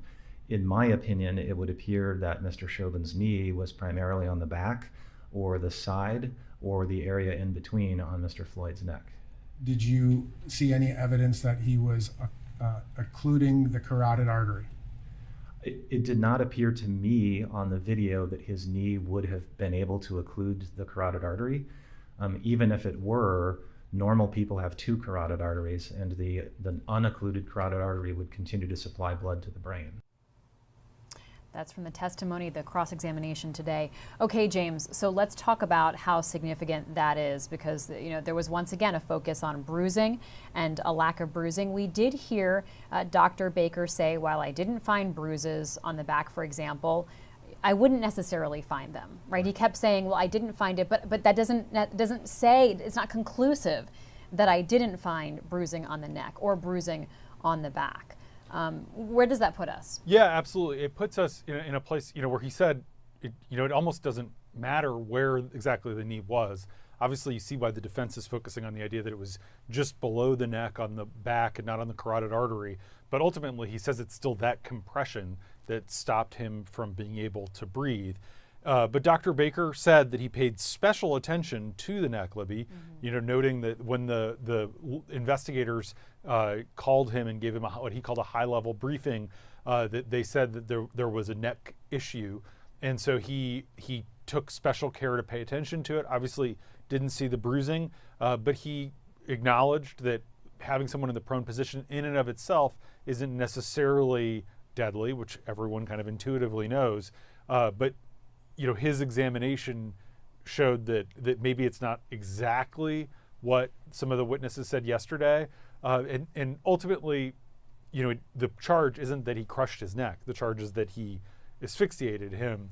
But part of this is about planting seeds. And I think that testimony and Nelson's effectiveness in cross-examination there shows us why the prosecution waited until the 10th day of this trial for us to hear from the medical examiner after all these other toxicologists and pulmonologists, and even this morning, the woman who trained him. Rhonda, part of the cross was a little bit halting and stop-go, and we're talking about, what Dr. Baker might have said at one point versus another point. And then when we saw that redirect, when we saw prosecutor Jerry Blackwell come up, he was like, you might have said this, that, let's go back to the basics, right? He was sort of, making some theater of that. But there is a strategy there in the cross-examination because it's a little confusing. I mean, it does seem to muddy things a little bit potentially if you're a juror trying to make sense of this all. That's right, and it appears that he is sticking to that strategy of trying to sow those seeds of reasonable doubt. And it doesn't necessarily have to be that all questions match up and are in any sort of symmetry, but it's just putting out, theories or getting that witness to discuss things that may not be incredibly germane to why the prosecution brought them there, but they are germane to the overall argument that the defense wants to put out there, which is George Floyd died from poor health and drug use was a big part of it. So Eric Nelson utilized his time there knowing that he could jump around a little bit with this particular witness, and it also shows how significant this particular witness was. He is the one person who knows exactly what a medical analysis would say about George Floyd's body. He was the person who did the autopsy. So as we said earlier today, Dr. Baker was going to be a very key witness for both sides. He was a prosecution witness, yes, but the defense, as we just saw, also wanted to utilize him for their purposes as well. Well, Dr. Baker's testimony was a fascinating peek into toxicology and situational context. So let's watch one key part of Eric Nelson's cross-examination. Do you recall having a conversation with Hennepin County prosecutors about the significance of the toxicology findings? I recall having the conversation. I don't recall the specifics of it, but I'm certain that I would have relayed the toxicology findings to them. Do you recall describing the level of fentanyl as a fatal level of fentanyl? I recall describing it in other circumstances. It would be a fatal level, yes, in other circumstances. And would you agree that one of the causes of the pulmonary edema that you communicated to the county attorneys was also fentanyl? Fentanyl can certainly be a cause of pulmonary edema. As I indicated earlier in previous questioning, it's confounded by the fact that Mr. Floyd had quite a bit of CPR, and so I find the pulmonary edema much less specific, given that he survived and made it to the hospital for a period of time. Do you recall telling the county attorney's office that had you found Mr. Floyd under different circumstances, you would have determined this to be a fentanyl overdose? So I don't recall specifically what I told the county attorney, but it almost certainly went something like this. Had Mr. Floyd been home alone in his locked residence with no evidence of trauma, and the only autopsy finding was that fentanyl level, then yes, I would certify his death as due to fentanyl toxicity. Again, interpretation of drug concentrations is very context dependent. Let's go to Eugene Scott for a reaction to that testimony. Eugene. The context-dependent comment was key, because the reality is the context that we're discussing right now is Floyd being in a situation where a knee was on his neck, and that ultimately is what we saw Dr. Baker and other medical professionals conclude had the effect that led to the end of his life. So many different factors can lead to someone's death, I think, is what Baker was trying to communicate. And while fentanyl can be deadly, especially the amount that Floyd had, it doesn't appear that that ultimately was what led to his death. It's the situation that led Baker to conclude that his death was a homicide, which was not obviously by fentanyl, but by his involvement with Chauvin. So Eugene, of course, the audience that this matters the most to in terms of outcomes is the jury. So what are your questions about what they're taking away from this? Well, you can't help but to wonder how many people are listening to Baker, wondering whether or not he, and when I say he, I mean Floyd, would have had a different response, a different reaction had he not had fentanyl in his system, had he not had a history of substance abuse, if maybe he would have survived this encounter or not. I think those are the seeds that Nelson wants to plant in the jurors, and it's very possible that he may have been effective. And Rhonda, of course, we'll see more of that next week, because we expect the defense to begin its presentation on Tuesday. That's, of course, subject to change depending on how this all moves forward. So what are you thinking about as we prepare to head into the weekend here? As the jurors prepare to head into the weekend here, and both sides will have a little bit of time to regroup and refine their strategy for next week. You know, I'm thinking about for next week, I know we are expecting at some point before the prosecution rests that they will have a Floyd family member testify on stand. And if we remember last week, the trauma that we saw the eyewitnesses detail that they've gone through, the emotion of last week, I suspect next week when we see an actual family member speak, that could be a really pivotal moment too for the state's case.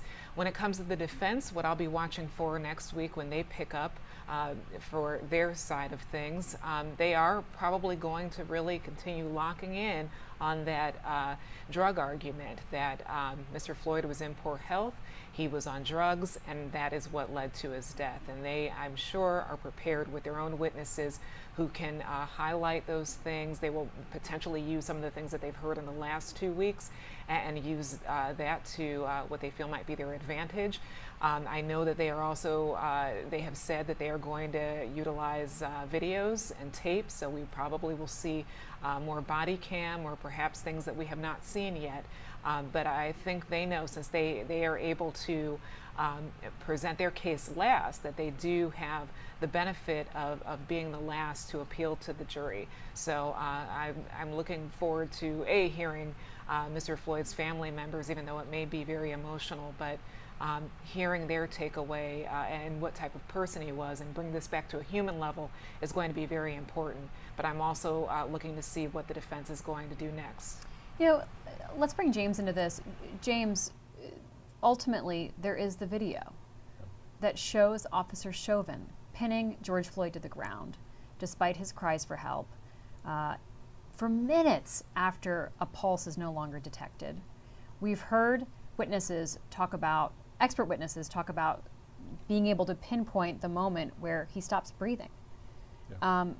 And so with all these granular details, does it help the prosecution that they can go back to, you know, use your eyes and watch this video? And your common sense. And so you can kind of try to pick the holes, but use your common sense. What I was really struck by in the cross-examination is, you know, we have all these videos, and that's what drew all this national attention. And it appears there's a grand jury that's impaneled. I mean, it was significant to hear him reading from his grand jury testimony, talking about his interviews with the FBI. It's a reminder that this is part of an ongoing active federal investigation, and that there are potential civil rights charges or other charges. You can't have double jeopardy, but Chauvin really could face federal charges depending on the outcome of this trial. And it was the Trump Justice Department, Bill Barr's Justice Department, that sent these FBI agents and has the U.S. Attorney's Office looking into this. And that's, some of that testimony that he was being refreshed on was from talking to the federal grand jury. So that seemed quite significant to me. James, I want to share with you some reporting by our colleague Robert Samuels, who points out that the friends and family of George Floyd knew about some of the medical issues he faced. They knew about some sports injuries he had, like to his back and his knees. They knew about that case of asymptomatic coronavirus he'd had prior to this altercation, and he also was on Suboxone to deal with the opioid use. But they didn't know, Robert points out, that he had heart disease. So either George Floyd just didn't share that with them and tell them, or he himself didn't know. But it wasn't a pressing issue in his life on a daily basis. That's super important, Libby. A lot of people have heart disease and don't know. And that was actually, one of the things Dr. Baker was saying is, when he was going through the images, and I think it's both good and bad that we and the viewers didn't see those images. But he said, this is what you see here is like why your doctor tells you not to smoke cigarettes and eat red meat, and this is why you get checked for cholesterol. That's what this is, and it's very probable. George Floyd was a 46-year-old man. A lot of men in their 40s have heart disease and don't realize that they have blockages, and so that I think it wouldn't be surprising the family wouldn't know. George Floyd wouldn't know either. All right, James, let's go back to the courtroom now. Members of the jury, we have one more witness who's a medical doctor, and by best estimates, we would not be done by 4:30, and all the parties agree that you've had enough. We're going to send you home and come back on Monday.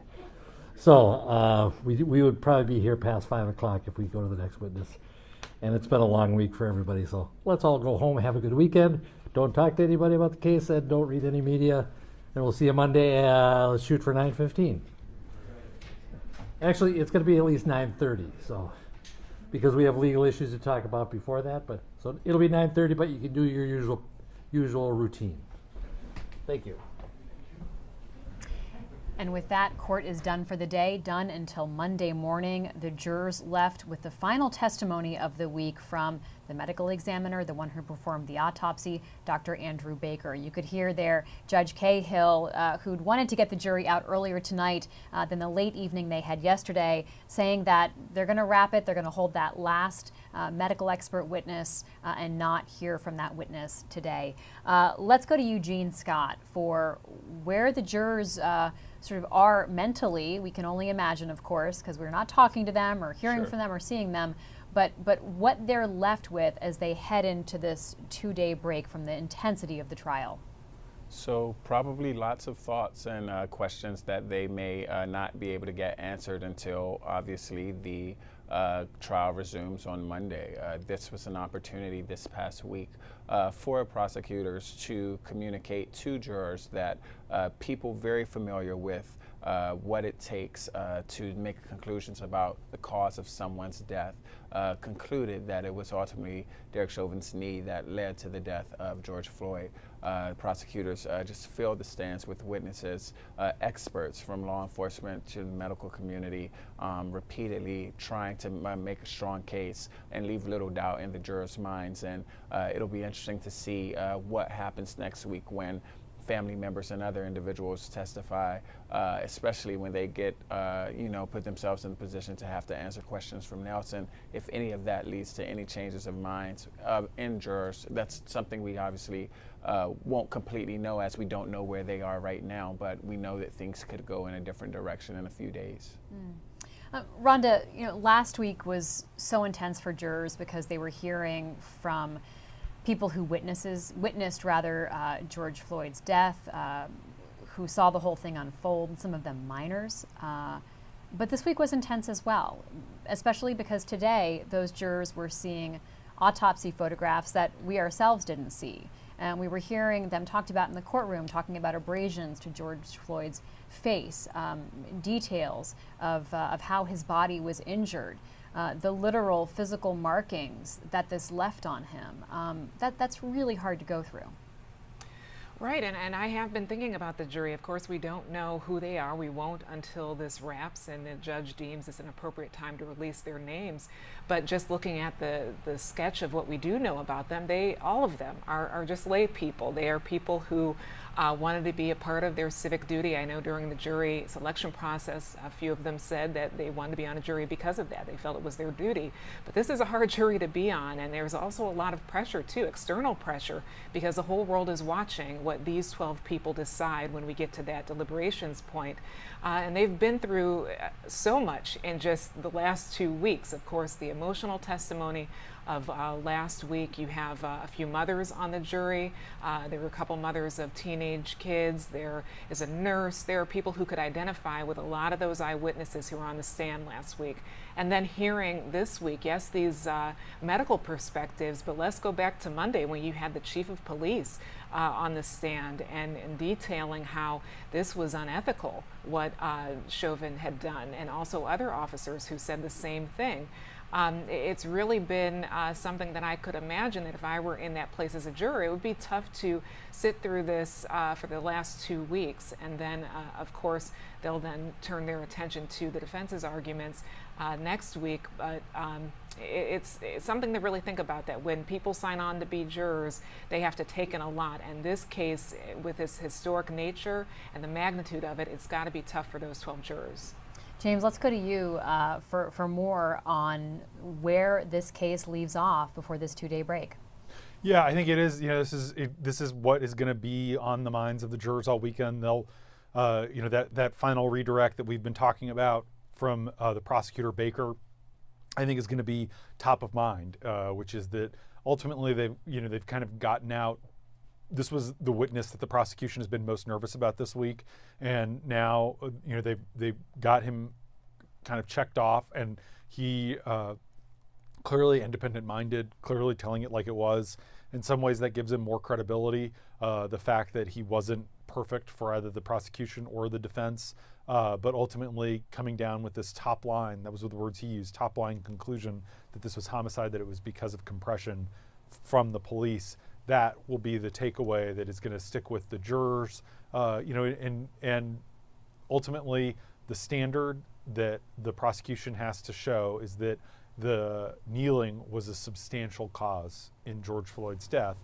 And obviously Eric Nelson is going to be able to raise some doubts and say, well, clearly there were other causes, and indeed Dr. Baker said there were other causes, but the substantial cause, the primary cause, he said at the end of his testimony, was what the police did to George Floyd, and that will be on the minds of jurors for the next 60 hours until they're back in the courtroom. Yeah, James, so much of this is in terminology that's very specific to a profession. When we talk about the medical examiner